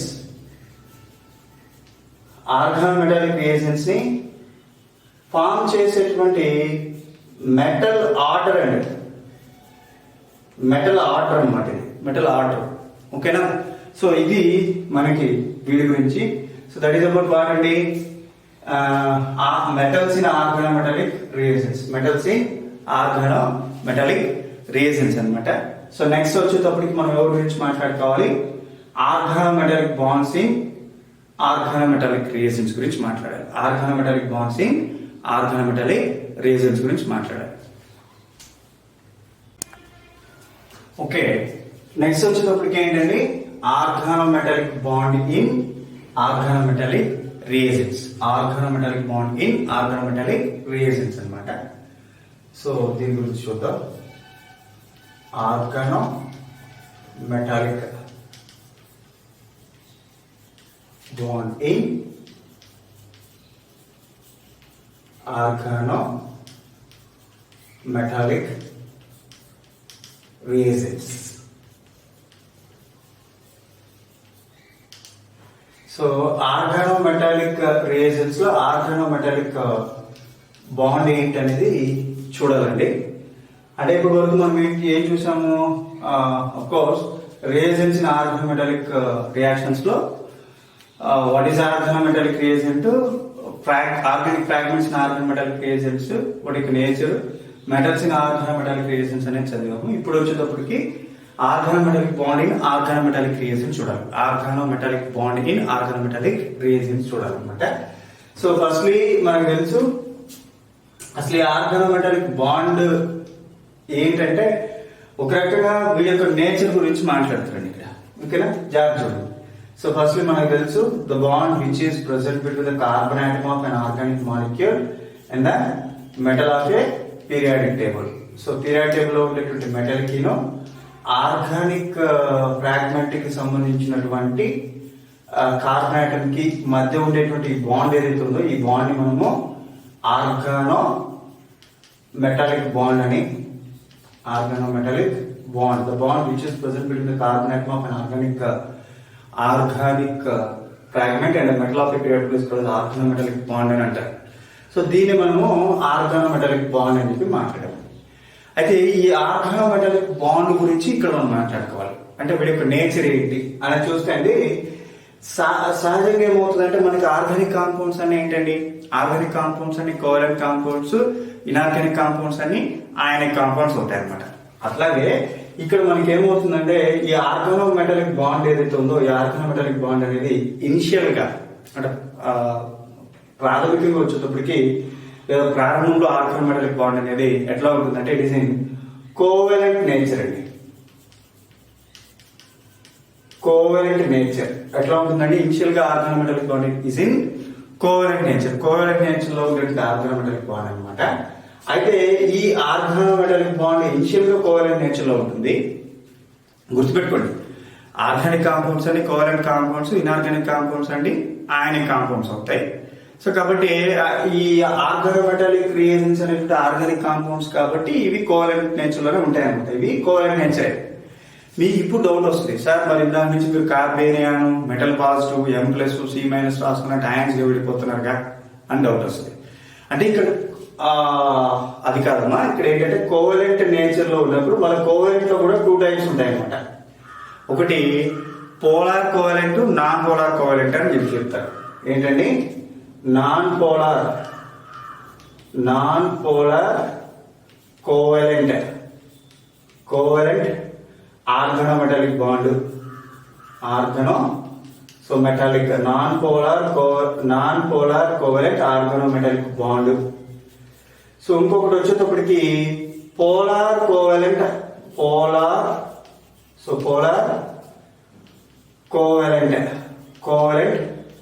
organometallic bond అన్నమాట. సో మామూలుగా ఆర్గానిక్ కాంపౌండ్స్ అని కోవలెంట్ కాంపౌండ్స్ అండి. ఏంటి, ఆర్గానిక్ కాంపౌండ్స్ ఏవవుతున్నాయో ఈ ఆర్గానిక్ కాంపౌండ్స్ అన్ని కూడా ఏమవుతాయి, కోవలెంట్ కాంపౌండ్స్. బట్ ఇవి ఏంటి అంటే ఆర్గానోమెటాలిక్ రియేజెంట్స్ కూడా కోవలెంట్ అవుతాయి. సో ఆ రకంగా ఇవి కోవలెంట్ నేచర్ లో ఉన్నాయి. ఇప్పుడు ఇనిషియల్ గా ఎక్కడండి, ఇనిషియల్ గా అంటే ప్రాథమికంగా వచ్చేటప్పటికి they are in covalent nature. But ఇక్కడ మనం మాట్లాడుతున్నాం చూసారా, ఆర్గానోమెటాలిక్ రియేజెంట్స్ లో carbon electronegativity of carbon is what 2.5. But metal electronegativity ఎంత అంటే electronegativity of metal is less than that of 2.5. అంటే లెస్ దాన్ దట్ ఆఫ్ 2.5 కంటే తక్కువగా ఉంటుంది. దెన్ అప్పుడు ఏమవుతుంది, కార్బన్ కి మెటల్ కి మధ్య ఉండే బాండ్ ఇటువైపుకి వెళ్తుంది, ఇటువైపు కార్బన్ వైపు లాగుతుంది. అంటే పూర్తిగా కాదండి. ఇక్కడ non polar covalent bonds, polar covalent bonds అని ఎవరిని అంటారంటే, కోవలెంట్ బాండ్స్ అంటే ఏంటి, ఇక్కడ ఏదైతే బాండ్ పేర్ ఆఫ్ ఎలక్ట్రాన్స్ ఉన్నాయో బాండ్ పేర్, ఇప్పుడు అయానిక్ బాండ్ కోవలెంట్ బాండ్ అంటే ఏంటండి? అయానిక్ బాండ్ అంటే ఏంటి? బాండ్ పేర్ ఆఫ్ ఎలక్ట్రాన్స్ ని ఏదో ఒక ఆటమ్ పూర్తిగా తన వైపు లాగేసుకొని ఇంకొక ఆటమ్ పూర్తిగా వదిలేసుకుని వెళ్ళిపోతే దాన్ని అయానిక్ బాండ్ అంటారు. అంటే అప్పుడు పూర్తిగా ఒక ఆటమ్ నెగటివ్ ఛార్జ్, ఇంకొక ఆటమ్ వచ్చేటప్పటికి పాజిటివ్ ఛార్జ్ వచ్చేస్తాం, దాన్ని అయానిక్ బాండ్ అంటారు. అట్లా కాకుండా బాండింగ్ లో ఇన్వాల్వ్ అయినటువంటి 2 ఎలక్ట్రాన్స్ ని ఒక ఆటమ్ 2 ఆటమ్స్ ఈక్వల్ గా షేర్ చేసుకుంటే, అంటే బాండింగ్ లో ఇన్వాల్వ్ అయినటువంటి 2 ఎలక్ట్రాన్స్ ని, ఇప్పుడు కార్బన్ ఒక ఎలక్ట్రాన్ మెటల్ ఒక ఎలక్ట్రాన్ ఇచ్చింది అనుకోండి, బాండింగ్ లో ఇన్వాల్వ్ అయినటువంటి 2 ఎలక్ట్రాన్స్ ని వీళ్ళిద్దరు ఈక్వల్ గా షేర్ చేసుకుంటే దాన్ని కోవలెంట్ బాండ్ అంటారు. అట్లా కాకుండా జాగ్రత్త, బాండింగ్ లో ఇన్వాల్వ్ అయినటువంటి 2 ఎలక్ట్రాన్స్ ని ఒకడే తన వైపు లాగేసుకొని ఒకడు వదులుకుంటే దాన్ని అయానిక్ బాండ్ అని, 2 ఎలక్ట్రాన్స్ ని ఇద్దరు ఈక్వల్ గా షేర్ చేసుకుంటే దాన్ని కోవలెంట్ బాండ్ అని అన్నారు కదా. సో ఇక్కడ ఏం జరిగిందంటే covalent polar, covalent non polar అంటే ఏంటో చూద్దాం. బాండింగ్ లో ఇన్వాల్వ్ అయినటువంటి ఎలక్ట్రాన్స్ ని ఇద్దరు ఈక్వల్ గా షేర్ చేసుకుంటారు, కానీ ఏదైతే మోర్ ఎలక్ట్రోనెగటివ్ ఆటమ్ ఉందో ఆ మోర్ ఎలక్ట్రోనెగటివ్ ఆటమ్ ఆ ఎలక్ట్రాన్స్ ని తన వైపుకి ఎక్కువ లాగుతా ఆ బాండ్ పేర్ ఆఫ్ ఎలక్ట్రాన్స్ ఎక్కువసేపు దీని దగ్గర ఉంటాయి. ఎక్కడ? మోర్ ఎలక్ట్రోనెగటివ్ కోవలెంట్ బాండ్ లో ఏదైతే ఆటమ్ మోర్ ఎలక్ట్రోనెగటివ్ గా ఉందో ఆ మోర్ ఎలక్ట్రోనెగటివ్ ఆటమ్ దగ్గర బాండ్ పేర్ ఆఫ్ ఎలక్ట్రాన్స్ ఎక్కువసేపు నిలబడ్డాన్ని ఏమంటారంటే పొలారిటీ అంటారు అనమాట. సో అంటే ఈ బాండ్స్ ఇటువైపు రావడానికి పొలారిటీ అంటారు. సో ఇట్లా రావడం వల్ల it gets partially positive charge delta plus, sorry delta minus, partially negative charge. ఇక్కడ చూడండి, నేను డెల్టా చూపించానంటే దాని అర్థం పార్షియల్, అంటే కంప్లీట్ గా బాండ్ మొత్తాన్ని అది లాక్కుందని కాదు దాని అర్థం, పార్షియల్ గా తన వైపు లాక్కుంటుంది. అంటే ఇక్కడ delta plus partial positive charge అంటే కోవలెంట్ బాండ్ లో ఉండేటువంటి బాండ్ పేర్ ఆఫ్ ఎలక్ట్రాన్స్ ని ఏదైతే మోర్ ఎలక్ట్రోనెగటివ్ ఆటమ్ ఉందో ఆ మోర్ ఎలక్ట్రోనెగటివ్ ఆటమ్ తన వైపుకు లాక్కోవడానికి కారణంగా ఆ electron density more electronegative atom దగ్గర ఉండడం వల్ల దానికి పార్షియల్ నెగిటివ్ ఛార్జ్ వస్తుంది. అట్లాగే మెటల్ ఆ ఎలక్ట్రాన్స్ ని కోల్పోవడం వల్ల దాని మీద పార్షియల్ పాజిటివ్ ఛార్జ్ వస్తుందని చెప్పేసి మాట్లాడతారు అన్నమాట. సో ఆ రకంగా ఇక్కడ మనకి delta minus partially negative charge, ఇక్కడ delta plus partially positive charge వచ్చింది. సో అంటే ఈ రకంగా మీకు డెల్టా మైనస్ డెల్టా ప్లస్ రావడం కారణంగా ఏమైంది? పోలరైజబిలిటీ అనేది జరిగింది, బాండ్ పోలరైజ్ అయింది. ఏమైందండి? Organometallic bonds are covalent nature, covalent nature లో కూడా మళ్ళీ non polar covalent organometallic bonds, polar covalent organometallic bonds. ఇప్పుడు ఏమైంది? పోలరైజబుల్ అయింది కదా. అంటే ఇక్కడ మనకి పోలరైజబిలిటీ, పోలరైజబుల్ ఇది non polar covalent organometallic compound, ఇవి వచ్చి నాన్ పోలరైజబుల్. ఎప్పుడు పోలరైజబుల్ అవుతాయి సార్ అంటే ఈ ఎలక్ట్రోనెగటివిటీ డిఫరెన్స్ ని ఆధారంగా చేసుకుని పోలరైజబిలిటీ ఉంటుంది. ఎప్పుడు పోలరైజబుల్ అవుతుంది, ఎప్పుడు పోలరైజబుల్ అవ్వదు అనేది depends on the electronegativity difference between the carbon atom of an organic fragment and the metal of a periodic table. Periodic table లో ఉన్న మెటల్ కిను ఆర్గానిక్ ఫ్రాగ్మెంట్ లో ఉండేటువంటి కార్బన్ ఆటమ్ కి మధ్య ఉండేటువంటి ఎలక్ట్రోనెగటివిటీ డిఫరెన్స్ ని ఆధారంగా చేసుకుని ఈ బాండ్ యొక్క పోలరైజబిలిటీ ఉంటుంది. అది ఎలా అనేది నేను మీకు చెప్తానండి, ఓకేనా? అంటే ఇప్పుడు మొత్తం మీద మీకు ఏమవుతుంది? ఆర్గానోమెటాలిక్ రియేజన్స్ లో ఉండేటువంటి ఆర్గానోమెటాలిక్ బాండ్ ఇనిషియల్ గా కోవలెంట్ నేచర్ లో ఉంది. ఈ కోవలెంట్ నేచర్ లో ఉండేటటువంటి ఆర్గానోమెటాలిక్ బాండ్ తర్వాత ఏమైంది? పోలార్ కోవలెంట్ బాండ్ గాను, అంటే పోలార్ కోవలెంట్ ఆర్గానోమెటాలిక్ బాండ్ గాను, non polar covalent organometallic bond గా ఉంది. అంటే ఇనిషియల్ గా కోవలెంట్ నేచర్ లో ఉన్నప్పటికీ తర్వాత ఇది పోలార్, నాన్ పోలార్ నుంచి పోలార్ వరకు vary అవుతూ ఉంటుంది. Depends on the electronegativity difference between the carbon atom of the organic fragment and the metal of a periodic table. So అందుకే మనం చెప్పాము అంటే ఇక్కడ పోలరైజబిలిటీ. ఇప్పుడు చూడండి 2.5 వచ్చేస్తుంది కాబట్టి 2.5 కంటే తక్కువ ఉంది. పోలరైజబిలిటీ కారణంగా it gets partial negative charge, it gets partial positive charge.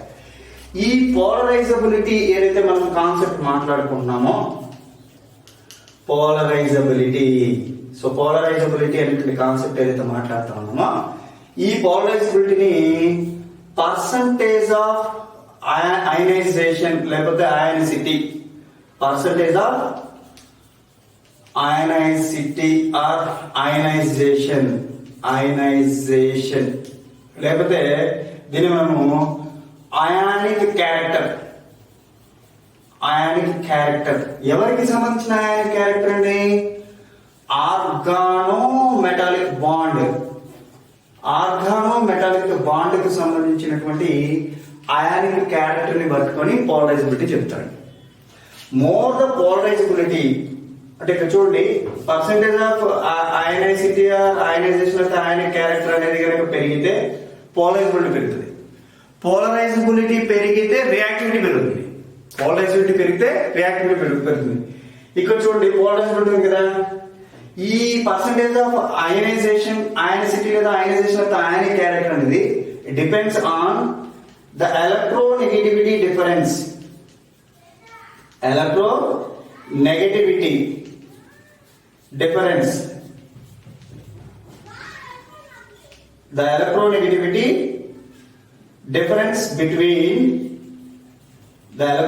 difference between the carbon atom and the metal అంటే మెటల్ కి సంబంధించినటువంటి ఎలక్ట్రోనెగటివిటీకి కార్బన్ కి సంబంధించినటువంటి ఎలక్ట్రోనెగటివిటీ డిఫరెన్స్ ని బట్టి మనం పర్సెంటేజ్ ఆఫ్ అయనిసిటీ లేదా పర్సెంటేజ్ ఆఫ్ అయనైజేషన్ లేదా అయానిక్ క్యారెక్టర్ అని చెప్తాం. ఎవరికి సంబంధించి ఆర్గానోమెటాలిక్ బాండ్. దీన్ని బట్టి పోలరైజబిలిటీ వస్తుంది. More the electronegativity difference, more the electronegativity electronegativity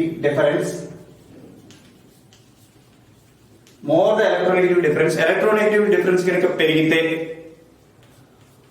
more the polarizability ఏమవుతుందండి, పెరుగుతుంది. More the polarizability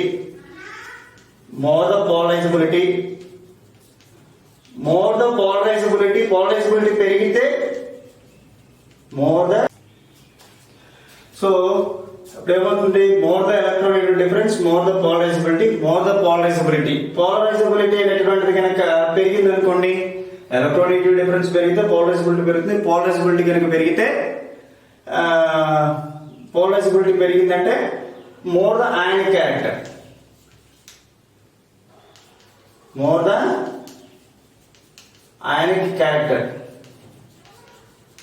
so ionic character పెరిగింది అనుకోండి, అప్పుడు ఏమవుతుంది, సో జాగ్రత్త, more the electronegative difference, more the polarizability, more the ionic character. Ionic character పెరిగింది అంటే ఇవన్నీ పెరుగుతూ ఉంటే ఆటోమేటిక్ ఏమవుతుందంటే మోర్ ద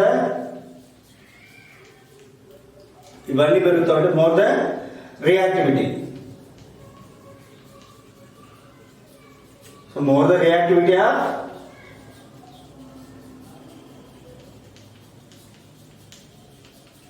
ఆర్గానోమెటాలిక్ బాండ్ కి సంబంధించినటువంటి రియాక్టివిటీ ఏదైతుందో ఆ రియాక్టివిటీ కూడా పెరుగుతుంది అని. ఓకేనా? సో ఆర్గానోమెటాలిక్ బాండ్ కి సంబంధించిన రియాక్టివిటీ కూడా పెరుగుతుంది.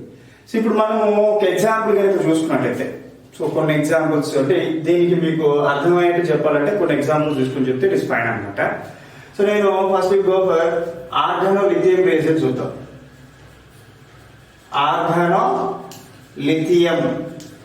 లిథియం రేజన్స్ చూద్దాం. సో ఒక 3 ఎగ్జాంపుల్స్ చూద్దామండి ప్యారల్ గా. ఒకటి carbon lithium bond, carbon magnesium bond అండి, తర్వాత కార్బన్ మెగ్నీషియం బాండ్ అండి, ఆ తర్వాత కార్బన్ కాపర్ బాండ్. ఈ 3 బాండ్స్ అంటే carbon lithium organometallic bond, carbon magnesium organometallic bond, carbon copper organometallic bond చూస్తే కార్బన్ ఎలక్ట్రోనెగటివిటీ ఎంతండి, 2.5. ఇక్కడ కూడా కార్బన్ ఎలక్ట్రోనెగటివిటీ 2.5, ఇక్కడ కూడా కార్బన్ ఎలక్ట్రోనెగటివిటీ 2.5 అనమాట. సో లిథియం ఎలక్ట్రోనెగటివిటీ 0.97 అండి, మెగ్నీషియం ఎలక్ట్రోనెగటివిటీ వచ్చేటప్పటికి 1.23 అండి, కాపర్ ఎలక్ట్రోనెగటివిటీ 1.75 అండి. ఈ డిఫరెన్సెస్ మీరు కనుక ఒకసారి చూస్తే ఇది అక్కడ 2.50 మైనస్ 0.97, సో 10లో ఏడిపోతే 3, ఇక్కడ నుంచి ఒక డబ్బు తీసుకున్నాం కాబట్టి 4, 14లో 9 పోతే ఎంతండి, 14, ఇక్కడ 4 ఉందండి, 14లో 9 పోతే 5 అండి. సో ఇక్కడ నుంచి ఇక్కడ లోపల పోయింది కాబట్టి 14 ఇక్కడ కూడా 1.53 అంటే 1.53 0.97 సమ్ చేస్తే 7 3 10 9 15 2 సరిపోయింది. That is 1.53. ఇక్కడ ఎలక్ట్రానిక్ డిఫరెన్స్ ఎంత ఉందండి? 1.53 is the electronic difference. 1.53 is the electronic difference. అదే మీకు 2.50 ఎలక్ట్రోనెగటివిటీ అండి. 1.23 మెగ్నీషియము 3, 5లో 2 పోతే 3, 2లో 1 పోతే 1. అంటే 1.33 మీరు క్యాల్కులేట్ చేసుకున్నామా. ఇఫ్ ఇన్ కేసు ఏదైనా తప్పు వస్తే కనుక పెద్ద మనసు చేసుకుని నన్ను క్షమించండి. సో 1.33 అనమాట. సో 0లో 3 పోతే సారీ ఇక్కడ తప్పేసాం. 1.33 కాదండి. 10లో 3 పోతే 7, ఇక్కడ నుంచి ఇప్పుడు పోతే 4, 4 పోతే 2, ఇక్కడ నుంచి అంటే 1.27 అండి. సో 1.27 అనమాట. సో ఆ తర్వాత ఇక్కడ వీడిని చూడండి. అంటే 1.27 నుంచి మళ్ళీ 1.23 కొడితే సరిపోద్ది. 7, 3, 10, 2, 4, 5, 1, 2, 2.50. ఆ తర్వాత దీన్ని చూడండి 2.50. ఆ తర్వాత 1.75. 10లో 5 పోతే 5, ఇటు నుంచి ఇప్పుడు ఒకటి అప్పు తెచ్చుకున్నప్పుడు అక్కడ 4 ఉంటుంది. 14లో 7 పోతే 7, ఇటు నుంచి ఒకటి 1. So 0.75. 0.75 is the difference. Percentage of ionisation చూసినప్పుడు ఇది వచ్చేటప్పటికి మనకి 40% ఆఫ్ అయనైజేషన్ ఉంటుందండి. ఇది వచ్చేటప్పటికి 32% ఆఫ్ అయనైజేషన్, ఇది వచ్చేటప్పటికి 12% ఆఫ్ అయనైజేషన్ ఉంటుంది అనమాట. సో దీనికి మళ్ళీ 1.75 కొడితే 5, 5, 10, 7, 14, 15, 2.50 జరిగింది. సో అంటే ఇక్కడ చూడండి మనకి ఆర్గానో లిథియం రియేజెన్స్ లో carbon lithium bond, organo magnesium reagents లో carbon copper magnesium bond, organo copper reagents లో కార్బన్ కాపర్ బాండ్ చూసుకున్నప్పుడు ఇక్కడ ఆర్గానో లిథియం రియేజెన్స్ 2.5, 0.97 ఉంటే 1.53 ఇస్ ద డిఫరెన్స్. అట్లాగే ఇక్కడ 2.5, 1.23 అంటే అంటే ఇక్కడ చూడండి ఎలక్ట్రో నెగిటివిటీ ఏమైంది? లిథియము, మెగ్నీషియము, కాపర్ చూసుకున్నప్పుడు ఒక రకంగా ఎలక్ట్రో పాజిటివిటీ పెరిగింది అనుకోండి, లేదా ఎలక్ట్రో నెగిటివిటీ తగ్గుతుంది అనుకోండి. అప్పుడు ఏమైంది? డిఫరెన్స్ ఏమైంది? 2.5 కి 0.97 మధ్య డిఫరెన్స్ ఎక్కువ 1.53, 2.5 కి 1.23 మధ్య డిఫరెన్స్ దాంతో పోలిస్తే తక్కువ 1.27, 2.5 కి 1.7 మధ్య డిఫరెన్స్ ఇంకా తక్కువ, అది 0.75. అంటే ఇక్కడ ఏమైందండి? మనకి కార్బన్ కిను మెటల్ కి మధ్య ఉండేటువంటి ఎలక్ట్రోనెగటివిటీ డిఫరెన్స్ ఎప్పుడైతే మారుతా ఉందో అంటే పెరుగుతూ ఉందో, ఎలక్ట్రోనెగటివిటీ డిఫరెన్స్ పెరిగే కొద్దీ చూడండి more the electronegativity difference, more the polarizability, more the polarizability, more the ionic character, more the ionic character, more the reactivity. అంటే ఇప్పుడు మీకు carbon lithium, carbon magnesium, carbon which one is more reactive? Carbon lithium is more reactive. Carbon lithium is more reactive. Which one is carbon copper is less reactive. Carbon copper అనేది less reactive, carbon lithium అనేది more reactive. Of course carbon magnesium is also more reactive. ఇక్కడ difference మీరు కనుక చూస్తే ఇది 0.75 ఉందండి difference. ఇదేంటి 1.53 ఎక్కువ, వీటి 1.27 ఎక్కువ. అంటే ఒక రకంగా మనము 1.27 లేదా 1.2 లేదా 1 పాయింట్ కంటే ఎక్కువనే ఇది ఎలక్ట్రోనెగటివిటీ డిఫరెన్స్ 1 పాయింట్ కంటే ఎక్కువనే కూడా సాధారణంగా అయితే మీకు 1.5, 1.7 అని చెప్పి చెప్తారండి. బట్ ఇక్కడ మనకి ఇది చూసుకున్నప్పుడు చూడండి ఎలక్ట్రోనెగటివిటీ డిఫరెన్స్ వేటికి అయితే 0.5 లేదా 1 అంతకంటే ఎక్కువ ఉంటాయో అవి వచ్చేటప్పటికి పోలార్ కోవలెంట్ ఆర్గానోమెటాలిక్ బాండ్స్ అని జాగ్రత్త. ఎలక్ట్రోనెగటివిటీ డిఫరెన్స్ 0.7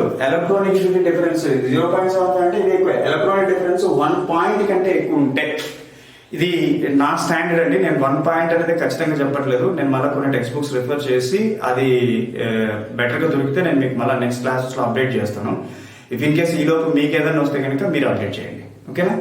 సో ఆ ఎలక్ట్రోనెగటివిటీ డిఫరెన్స్ అనేటువంటిది 1 పాయింట్ కంటే ఎక్కువ ఉంటే కనుక ఆ బాండ్స్ మొత్తాన్ని కూడా పోలార్ కోవలెంట్ ఆర్గానోమెటాలిక్ కాంపౌండ్స్ అని. ఎలక్ట్రోనెగటివిటీ డిఫరెన్స్ అనేటువంటిది 1 పాయింట్ కంటే తక్కువ ఉంటే వాటిని non polar covalent organometallic bonds అంటారు. అప్పుడు మనకి కార్బన్ కాపర్ అనేది non polar covalent organometallic compound అండి. కాపర్ లిథియం కానీ కాపర్ మెగ్నీషియం వచ్చేటప్పటికి పోలార్ కోవలెంట్ ఆర్గానోమెటాలిక్ బాండ్స్ అనమాట. సో కాపర్ లిథియము లేదా కాపర్ మెగ్నీషియం అనేటువంటి పోలార్ కోవలెంట్ ఆర్గానోమెటాలిక్ బాండ్స్ కిందకి వస్తాయి. కార్బన్ కాపర్ అనేటువంటిది non polar covalent organometallic bond కిందకి వస్తుంది అనమాట. సో ఈ రకంగా చూసుకునేప్పుడు మనకి ఈ ఆర్గానోమెటాలిక్ బాండ్ ఇన్ ఆర్గానోమెటాలిక్ రియేజన్స్ అనేది చూసుకున్నప్పుడు ఆర్గానోమెటాలిక్ రియేజన్స్ లో ఆర్గానోమెటాలిక్ బాండ్ అనేటువంటిది ఇనిషియల్ గా కోవలెంట్ నేచర్ లో ఉంటుంది. కానీ వీటిలో ఉండేటువంటి కార్బన్ అనేటువంటిది మోర్ ఎలక్ట్రోనెగటివ్ 2.5 ఎలక్ట్రోనెగటివిటీని, మెటల్ అనేటిది ఎలక్ట్రో పాజిటివ్. కాబట్టి ఈ కోవలెంట్ బాండ్ అనేటువంటిది, ఈ కోవలెంట్ బాండ్ లో ఉండేటువంటి బాండ్ పేర్ ఆఫ్ ఎలక్ట్రాన్స్ అనేటువంటివి కొంచెం సేపు కార్బన్ వైపుకి ఎక్కువగా స్టాండ్ బై అయి ఉంటాయి. కాబట్టి carbon gets partially negative charge. Metal వైపు ఎలక్ట్రాన్స్ అనేటువంటి ఉండవు కాబట్టి metal gets partially positive charge అనమాట. సో ఈ రకంగా కోవలెంట్ బాండ్ అనేటువంటిది పోలరైజబుల్ అవుతుంది. కాబట్టి దీని ఈ ఆర్గానోమెటాలిక్ బాండ్స్ ని ఆర్గానోమెటాలిక్ రియేజన్స్ లో ఉండే ఆర్గానోమెటాలిక్ బాండ్స్ ని పోలార్ కోవలెంట్ ఆర్గానోమెటాలిక్ బాండ్స్ అని, non polar covalent organometallic bonds అని చెప్పేసి క్లాసిఫై చేసుకుంటాం అనమాట.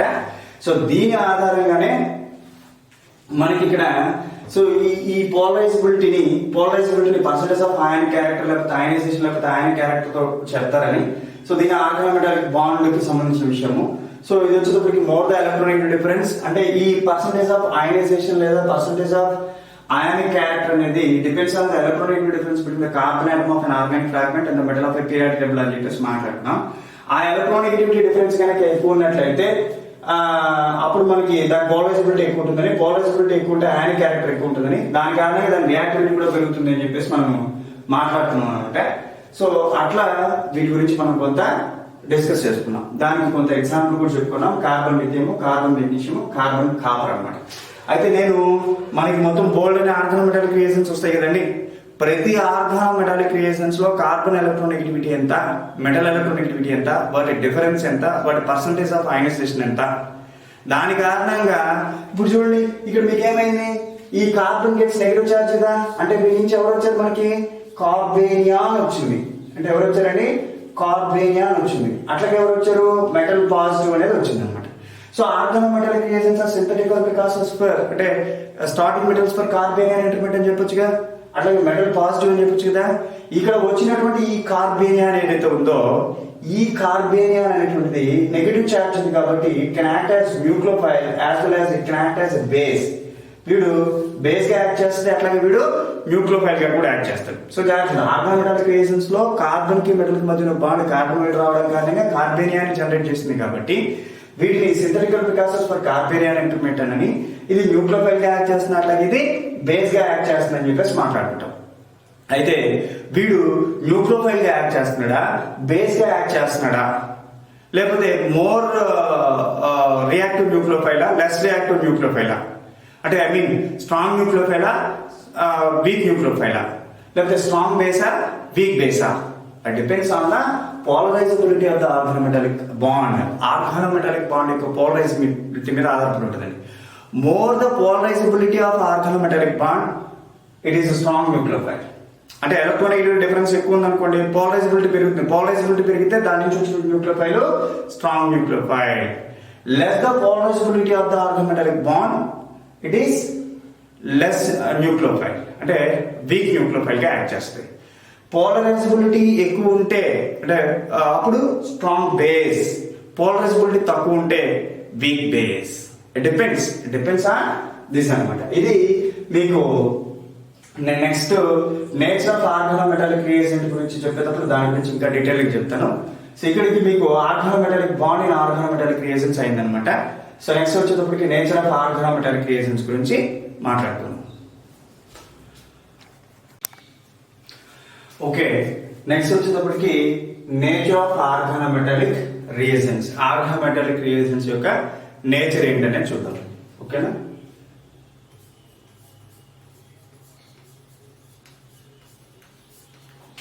Nature of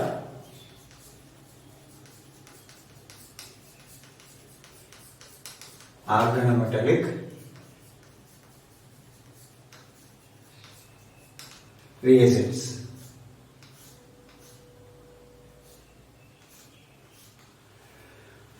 nature of organometallic reagents. Organometallic reagents యొక్క స్వభావం ఏంటనేది చూద్దాం. అంటే ఇవి ఎట్లా ఉంటాయి, వాటి రియాక్టివిటీ ఏంటనేది కూడా ఇక్కడ వస్తుంది అనమాట మనకి. So nature of organometallic reagents కనుక చూస్తే మనకు తెలుసు, ఆర్గానోమెటాలిక్ రియేజెంట్స్ ఇవే కదండి. So the bond which is present between the carbon atom of an organic molecule and metal of a periodic table is called as organometallic reagents అని చెప్పి మాట్లాడుతున్నాం. So video కోసం భావన చూస్తే ఈ ఆర్గానోమెటాలిక్ రియేజెంట్స్ ని మనం ఎట్లా రాసుకోవచ్చు? ఆర్గానిక్ ఫ్రాగ్మెంట్ కి సంబంధించినటువంటి ఆల్కైల్ గ్రూప్ ప్లేస్ లో కార్బన్ పెట్టుకోవచ్చు కదండి. సో కార్బన్ పెట్టామనుకోండి, సో దానికి it is a carbon and it's metal. So electronegativity of carbon is 2.5, అంటే electronegativity of carbon is 2.5 and electronegativity of metal కి సంబంధించినటువంటి ఎలక్ట్రోనెగటివిటీ వచ్చేటప్పటికి లెస్ దాన్ 2.5. 2.5 కంటే కూడా తక్కువగా ఉంటుంది. So 2.5 less than that electronegativity of metal. అంటే ఎలక్ట్రోనెగటివిటీ మెటల్ యొక్క ఎలక్ట్రోనెగటివిటీ ఎక్కువ. ఓకే, సో 2.5 లేదా ఇటువైపు రాసుకున్న ఫైన్, ఇట్లా రాసుకున్న పర్లేదండి. సో మెటల్ ఎలక్ట్రోనెగటివిటీ అనేది కార్బన్ ఓకే రైట్ 2.5 అండి. ఇది less than that of metal electronegativity. అంటే ఏమైంది ఇప్పుడు? ఆర్గానోమెటాలిక్ రియేజెంట్స్ లో కార్బన్ యొక్క ఎలక్ట్రోనెగటివిటీ 2.5, మెటల్ ఎలక్ట్రోనెగటివిటీ అనేది 2.5 కంటే తక్కువ ఉంది కాబట్టి ఇది అయానిక్ బాండ్ కాదండి. నేను ముందే చెప్పాను, కోవలెంట్ బాండ్ కూడా polar covalent, non polar covalent ఉంటాయని చెప్పి, పోలార్ కోవలెంట్ ఎట్లా, నాన్ పోలార్ కోవలెంట్ ఎట్లా అనేది చెప్పారు. కార్బన్ కి మెటల్ కి మధ్య ఉండేటువంటి బాండ్ ఇటువైపు పోలరైజ్ అవుతుంది, మోర్ ఎలక్ట్రోనెగటివ్ అయినటువంటి. అంటే ఆర్గానోమెటాలిక్ బాండ్ ఎట్లా ఫామ్ అయింది? ఎలక్ట్రోనెగటివ్ కార్బన్ ఆటమ్ కి ఎలక్ట్రోపాజిటివ్ మెటల్ ఆటమ్ కి మధ్య ఆర్గానోమెటాలిక్ బాండ్ ఫామ్ అయింది.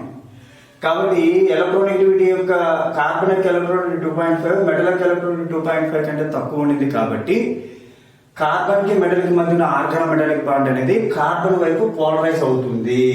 So then carbon gets partial negative charge. ఏంటది?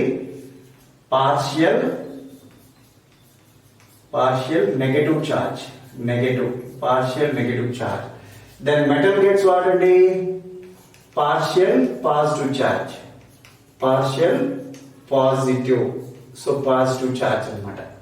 సో ఇప్పుడు మీకేమైంది? కాబట్టి కార్బన్ కి మెటల్ కి మధ్య బాండ్ కార్బన్ వైపు వచ్చేస్తుంది. కార్బన్ కి మెటల్ కి మధ్య బాండ్ కార్బన్ వైపు వస్తుంది. దెన్ ఈ ఆర్గానోమెటాలిక్ బాండ్ ఎవరిని ప్రొడ్యూస్ చేస్తుందంటే సి మైనస్, అంటే కార్బేనియాన్ ప్రొడ్యూస్ చేస్తుంది. అట్లాగే ఎం ప్లస్ ఎలక్ట్రోపాజిటివ్ మెటల్ ని ప్రొడ్యూస్ చేస్తుంది. ఎలక్ట్రోపాజిటివ్ మెటల్ ని కార్బేనియాన్ని ప్రొడ్యూస్ చేస్తుంది. ఇక్కడ వచ్చినటువంటి ఈ కార్బేనియాన్ ఏదైతే ఉందో ఇది నెగటివ్ చార్జ్డ్ స్పీసెస్ కాబట్టి ఎవరండి? It is a negative charged species. కాబట్టి ఇది ఎట్లా యాడ్ చేస్తుందంటే మీకు న్యూక్లియోఫైల్ గా యాడ్ చేయొచ్చండి.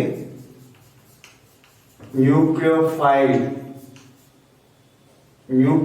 గా యాడ్ చేస్తుందండి. అట్లాగే సో ఇది బేస్ గా కూడా యాడ్ చేస్తుందండి. సో ఈ కార్బేనియాన్ ఏదైతే ఉందో నాకు OH మైనస్ హైడ్రాక్సైడ్ అండి, బేస్ గా కూడా యాడ్ చేస్తుంది. సో దీన్ని బట్టి మనం ఏమనొచ్చు? Organometallic reagents are organometallic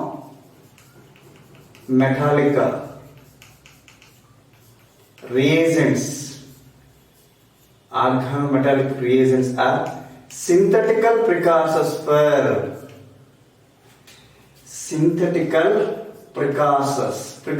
means starting materials అండి.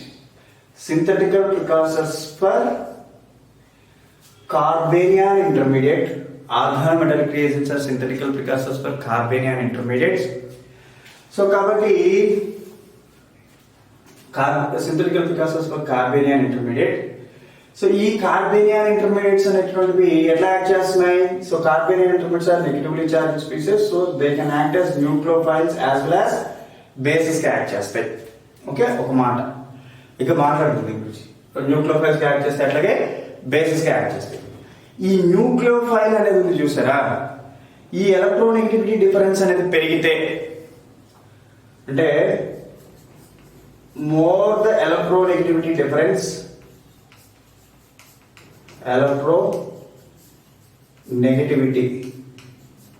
more the electronegativity difference between carbon and metal, carbon యొక్క ఎలక్ట్రోనెగటివిటీ, మెటల్ యొక్క ఎలక్ట్రాన్ డిఫరెన్స్ కనుక పెరిగితే దెన్ దాని నుంచి వచ్చేటువంటి న్యూక్లియోఫైల్ లేదా బేస్ అనేటువంటిది then they can produce strong nucleophile or strong base, strong base.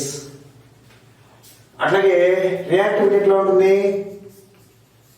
More reactivity, more reactivity. ఆ తర్వాత less the electronegativity difference, less the electronegativity difference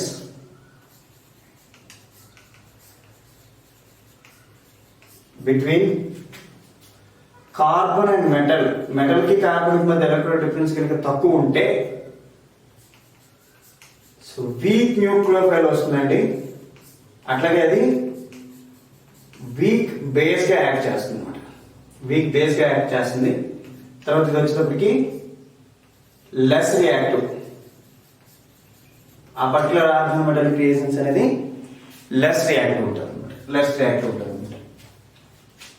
అంటే దీన్ని బట్టి మీకు ఏమవుతుందంటే నేచర్ ఆఫ్ ఆర్గానోమెటాలిక్ క్రియేషన్స్ చూస్తున్నప్పుడు ఆర్గానోమెటాలిక్ క్రియేషన్స్ లో ఉండేటువంటి ఆర్గానోమెటాలిక్ బాండ్ అనేటువంటిది పోలరైజబుల్ బాండ్ కాబట్టి ఇది కార్బేనియన్ ఇంటర్మీడియట్స్ ప్రొడ్యూస్ చేస్తుంది. కార్బేనియన్ ఇంటర్మీడియట్స్ ప్రొడ్యూస్ చేస్తుంది కాబట్టి దీన్ని సింథటికల్ ప్రికాసర్స్ ఫర్ కార్బేనియన్ ఇంటర్మీడియట్ అని అన్నారు.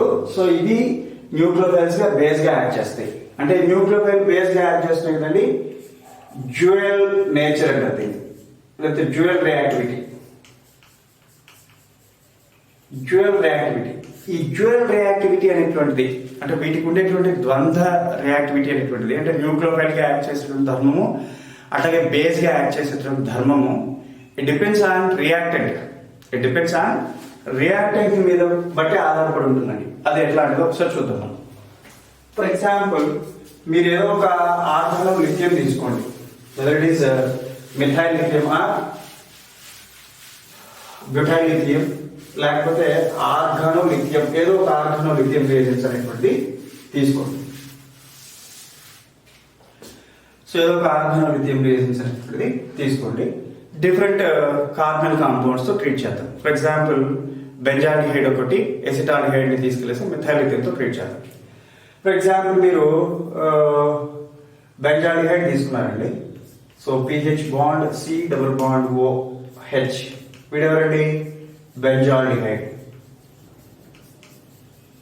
ఈ బెంజాల్డిహైడ్ ని తీసుకెళ్లేసి మీరు treated with methyl lithium. So methyl lithium అండి. సో నేను ఇంకా రియాక్షన్ కండిషన్స్ మాట్లాడాలి, రియాక్షన్ కండిషన్స్ చెప్పేటప్పుడు మీకు తెలుస్తుంది. మిథైల్ లిథియం తీసుకెళ్లేసి అండర్ టెట్రాహైడ్రోఫ్యూరాన్ యాజ్ సాల్వెంట్స్, అంటే డైథైల్ ఈథర్ లేకపోతే టెట్రాహైడ్రోఫ్యూరాన్ తీసుకోవాలి అట్ -78 degrees టెంపరేచర్. ఎనహైడ్రస్ కండిషన్స్ లో చేయాలండి, ఎనహైడ్రస్ కండిషన్స్ లో చేయాలి. దెన్ అప్పుడు ఏం జరుగుతుందో చూద్దాం. అప్పుడు మనకి ఏమైందంటే సో దీనికి సంబంధించినటువంటి మెకానిజం కనుక చూసుకుంటే సో ఇక్కడ మనకి ఫినైల్ బెంజాల్డిహైడ్ కదండి. సో వీడు బెంజాల్డిహైడ్. సో ఈ benzaldehyde is there in alpha hydrogens, అంటే సి డబుల్ బాండ్ లోకి ఫినైల్ గ్రూప్ అంటే అరోమాటిక్ రింగ్ కదా. అరోమాటిక్ రింగ్ లో మీకు ఏమైనా ఆల్ఫా హైడ్రోజన్స్ వస్తాయా? లేవు. కాబట్టి నో ఆల్ఫా హైడ్రోజన్స్. ఎటువంటి ఆల్ఫా హైడ్రోజన్స్ లేకపోతే, ఆల్ఫా హైడ్రోజన్స్ లేకపోతే ఇప్పుడు వీళ్ళు తీసుకెళ్లేసి ఎవరితో ట్రీట్ చేశారు? Methyl lithium. Methyl lithium means Me-Li+. Then ఈ బాండ్ ఇటు వెళ్ళిపోయిందండి, Me- ఇక్కడికి వెళ్ళింది, దెన్ లిథియం ప్లస్ వచ్చేటప్పటికి ఇక్కడికి వచ్చింది. Then PH bond C bond O Li+. తర్వాత ఇక్కడ వచ్చేటప్పటికి మనకి మిథైల్ గ్రూప్ ఉంది, అండ్ దెన్ ఇక్కడ హైడ్రోజన్ ఉంటుంది అనమాట. సో దీన్ని మళ్ళీ మీరు తీసుకెళ్ళేసి ఫర్దర్ గా హైడ్రోక్లోరిక్ యాసిడ్ వాటర్, అంటే ఈ హైడ్రోక్లోరిక్ యాసిడ్ వీడికి H+ ఇస్తుందమ్మా. ఆ H+ ఇచ్చినప్పుడు మనకి వీడి దగ్గర నుంచి H3O+ వస్తుంది అనమాట. ఈ H3O+ మళ్ళీ ఇక్కడికి మనకి H+ ఇస్తుంది. సో దీన్ని యాసిడ్ వర్కప్ అంటారు. యాసిడ్ వర్కప్ చేసినప్పుడు ఏమవుతుందంటే దాన్ని ఓకే యాసిడ్ వర్కప్ చేసినప్పుడు ఏమవుతుందంటే PH bond C bond OH hydroxyl group గా మారింది. ఇక్కడ ఆల్రెడీ హైడ్రోస్ ఉంది, ఇక్కడ వచ్చి మెథైల్ గ్రూప్ వచ్చింది. అంటే ఏం ఫామ్ అయింది మీకు ఇక్కడ ఆల్కహాల్స్ అనేటువంటి ఫామ్ అయినాయి. అంటే aldehyde functional group alcohol functional group గా మారింది. దాంతో పాటుగా అడిషనల్ గా carbon carbon single bond formation జరిగింది. Carbon carbon single bond formation. ఇంకా ఎవరు బయటికి వెళ్ళారంటే మీకు ఇక్కడ లిథియం హైడ్రాక్సైడ్ ఆర్ఎల్ఐ కదా, ఆర్ ఇటు వచ్చేసి ఎల్ఐ ప్లస్ ఎల్ఐ ఓహెచ్ పట్టేసుకునేసి LiOH బయట వెళ్తుంది. అంటే ఇక్కడ మీకు PH bond C bond OH and then ME అనేటువంటి ఫామ్ అయింది. ఇక్కడ మీకు హైడ్రోజన్ ఉందండి. So plus LiOH lithium hydroxide something బయటకు వెళ్ళిపోయింది. ఏదో ఒక బై ప్రోడక్ట్ ఎట్లా హెచ్ ప్లస్ దీన్ని పట్టేసుకునేసి H3O ప్లస్ నుంచి H ప్లస్ ఇస్తే ఇక్కడ మళ్ళీ H2O ఉంటుంది కదా, H2Oకి Li వచ్చినప్పుడు LiOH బయటకు పోతుంది అనమాట. అప్పుడు మళ్ళీ H ప్లస్ వస్తుంది, ఆ H ప్లస్ ఈడిది కదా వీడికి వచ్చేస్తుంది. సో ఫైన్ ఇది. సో తర్వాత మీరు ఇక్కడ ఏంటి ఎసిటాల్డిహైడ్ తీసుకోండి. ఇప్పుడు acetaldehyde hydrogen hydrogen and then hydrogen with C double bond O H acetaldehyde అని ఎసిటాల్డిహైడ్. సో ఇక్కడ ఏమైంది, ఇది ఆల్ఫా పొజిషన్ ఏమున్నాయి, ఆల్ఫా హైడ్రోజన్స్ ఉన్నాయి. ఎన్ని ఉన్నాయి, 3 ఆల్ఫా హైడ్రోజన్స్ ఉన్నాయి. ఇప్పుడు వీని తీసుకెళ్లేసి మీరు మెథైల్ లిథియంతో కనుక ట్రీట్ చేస్తే MELI టెట్రాహైడ్రోఫ్యూరాన్ అనహైడ్రస్ కండిషన్స్, టెంపరేచర్ లో టెంపరేచర్ -78 degrees సెంటిగ్రేడ్ స్టార్ లో టెంపరేచర్ దగ్గర చేసినప్పుడు ఏం జరిగిందండి, ఇక్కడి నుంచి ఏమొస్తుంది మనకి, దీనికి సంబంధించినటువంటి మెకానిజం చూద్దాం. ఇప్పుడు వీడి మీద కదా, దీని మీద ఏం వేసారండి మీరు, మెథైల్ లిథియం MELI. ఇదనేది మీకు Me మైనస్ Li ప్లస్ గా వెళ్ళిపోతుంది. ఈ మిథైల్ గ్రూప్ అనేది 2 రకాలుగా యాడ్ చేస్తుంది. వీడు న్యూక్లియోఫైల్ గా యాడ్ చేయొచ్చు, అట్లాగే బేస్ గా కూడా యాడ్ చేయొచ్చు. ఫర్ ఎగ్జాంపుల్ వీడు ఇక్కడ బేస్ గా యాడ్ చేశాడు అనుకుందాం. బేస్ గా యాడ్ చేస్తే ఇక్కడ ఏదైతే ఆల్ఫా హైడ్రోజన్ ఉందో ఆల్ఫా హైడ్రోజన్ ని లాగేసుకుంటాడు. Me మైనస్ అనేది H ప్లస్ లాగేస్తుంది. దెన్ అక్కడ మీకు ఏ ఛార్జ్ వస్తుందండి, CH2 minus bond C double bond O H వచ్చింది కదండి. ఇక వీడు Li ప్లస్ ఉన్నాడు కదా, అంటే ఏమవుతుంది, ఇది రావడము ఈ బాండ్ ఇటు వెళ్ళిపోయి ఇక్కడికి లిథియం వచ్చి కూర్చుంటుంది అనమాట. So will use thus to CH2 double bond C bond O minus Li plus hydrogen. అంటే ఏం ఫామ్ అయింది ఇక్కడ, ఈనోలేట్ ఫామ్ అయింది. అంటే ఆర్గానో లిథియం రియేషన్స్ లేదా ఆర్గానో మెటాలిక్ రియేషన్స్ అనేటువంటివి బేస్ గా యాడ్ చేసినప్పుడు ఏం ఫామ్ అయింది, ఈనోలేట్ ఫామ్ అయింది. ఇప్పుడు when it act as a base. అదే మీకు న్యూక్లియోఫైల్ గా పనిచేసింది అనుకోండి, అప్పుడు ఏమవుతుంది, సేమ్. సో మెథైల్ లిథియం అనే దాన్ని తీసుకెళ్లేస్తే దెన్ అప్పుడు మనకి ఏమొచ్చింది, Me మైనస్ Li ప్లస్. ఇప్పుడు ఈ బాండ్ ఇటు వెళ్ళిపోయిందండి. వెళ్ళినప్పుడు CH3 bond C bond O minus Li plus hydrogen and then CH3 వచ్చింది. సో దీన్ని ఫర్దర్ గా మీరు HCl H2O తో చేసినప్పుడు H3O ప్లస్ వస్తుంది. H3O ప్లస్ తో యాసిడ్ వర్కప్ చేస్తే then CH3 bond C bond OH hydrogen and then CH3. అంటే ఏం ఫామ్ అయింది ఇక్కడ, ఆల్కహాల్స్ అనేటువంటి ఫామ్ అయింది. అంటే బేస్ గా యాడ్ చేసినప్పుడు ఏమో CH2 double bond CH bond O minus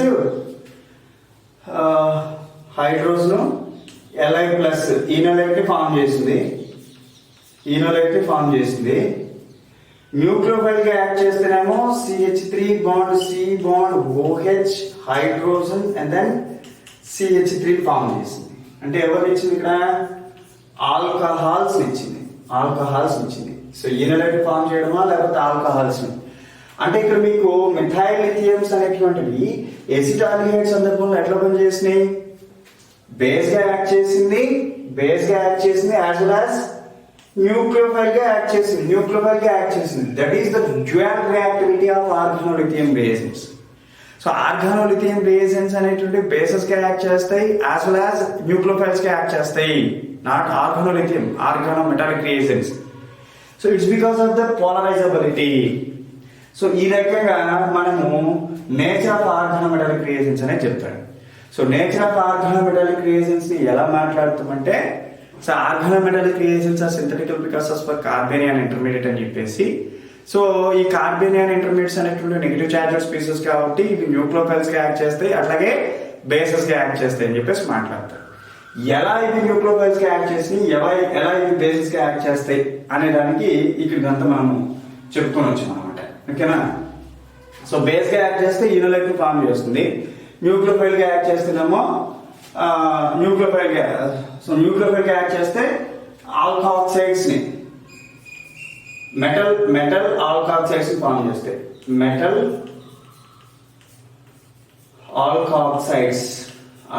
జాగ్రత్త. బేస్ గా యాక్ట్ చేస్తే ఈనోలైట్స్ ని ఫామ్ చేస్తుంది. న్యూక్లియోఫైల్ గా యాక్ట్ చేస్తే మెటల్ ఆల్కహాక్సైడ్స్ ని ఫామ్ చేస్తుంది. ఒక మాట.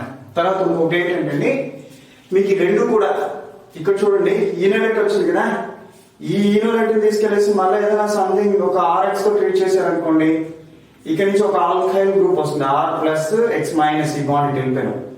సో వీటి వచ్చి వీడి మీద కూర్చుంటాడు. అంటే ఏమవుతాడు? CH2 bond R bond C double bond O bond H. సరిపోయింది కదా కార్బన్ బ్యాలెన్స్ 2 3 సరిపోయింది. అంటే ఇక్కడ ఏంది? ఇక్కడ కార్బన్ బాండ్ ఫార్మేషన్ జరిగిందిగా, కార్బన్ కి మధ్య బాండ్ ఫార్మేషన్, కార్బన్ మధ్య బాండ్ ఫార్మేషన్ జరిగింది. ఇక్కడ కూడా ఏమైంది? కార్బన్ కి మధ్య బాండ్ ఫార్మేషన్ అనేది జరుగుతుంది. అంటే nature of organometallic reagents they have dual reactivity. Organometallic reagents అనేటువంటివి డ్యూయల్ రియాక్టివిటీని కలిగి ఉన్నాయి. ఆ డ్యూయల్ రియాక్టివిటీ ఏంటనేది ఇవి బేస్ గా యాక్ట్ చేస్తాయి లేదా న్యూక్లియోఫైల్ గా యాక్ట్ చేస్తాయి. ఇవి బేస్ గా యాక్ట్ చేసినా న్యూక్లియోఫైల్ గా యాక్ట్ చేసినా, బేస్ గా యాక్ట్ చేసినప్పుడు ఈనోలెట్ ని ఫామ్ చేస్తుంది. న్యూక్లియోఫైల్ గా యాక్ట్ చేస్తే మెటల్ ఆల్కహాక్సైడ్ ఫామ్ చేస్తుంది. ఈ ఈనోలైట్స్ మెటల్ ఆల్కహాక్సైడ్స్ రెండు కూడా కార్బన్ కి మధ్య సింగిల్ బాండ్ ఫార్మేషన్ లో ఇన్వాల్వ్ అవుతాయి. సో మీరు చూడండి, ఆర్గానిక్ సింథసిస్ లో పెద్ద ఆర్గానిక్ మాలిక్యూల్స్ ని సింథసైజ్ చేయాలంటే ఖచ్చితంగా మనకి కార్బన్ బాండ్ కనెక్షన్ అనేది అవసరం అవుతుంది. అంటే కార్బన్ మధ్య సింగిల్ బాండ్ ఫార్మేషన్ కానీ, కార్బన్ మధ్య డబుల్ బాండ్ ఫార్మేషన్ కానీ, కార్బన్ మధ్య ట్రిపుల్ బాండ్ ఫార్మేషన్స్ కానీ అవసరం అవుతాయి. సో ఈ రకంగా కార్బన్ మధ్య single bond, double bond, triple bond formations లో ఎవరు ఇన్వాల్వ్ అవ్వగలుగుతారంటే ఆర్గానోమెటాలిక్ రియేజెంట్స్ ఇన్వాల్వ్ అవుతాయి. అందుకనే organometallic reagents single bond formation లో ఇన్వాల్వ్ అవుతున్నాయి, లేదా డబుల్ బాండ్ ఫార్మేషన్ లేదా ట్రిపుల్ బాండ్ ఫార్మేషన్ లో ఇన్వాల్వ్ అవుతున్నాయి కాబట్టి they have very good సింథటికల్ utility. వాటి అవసరం చాలా ఉందన్నమాట. అట్లాగే ఇవి చాలా పనులు చేయగలుగుతాయి కాబట్టి వీటిని వర్సటైల్ ఆర్గానిక్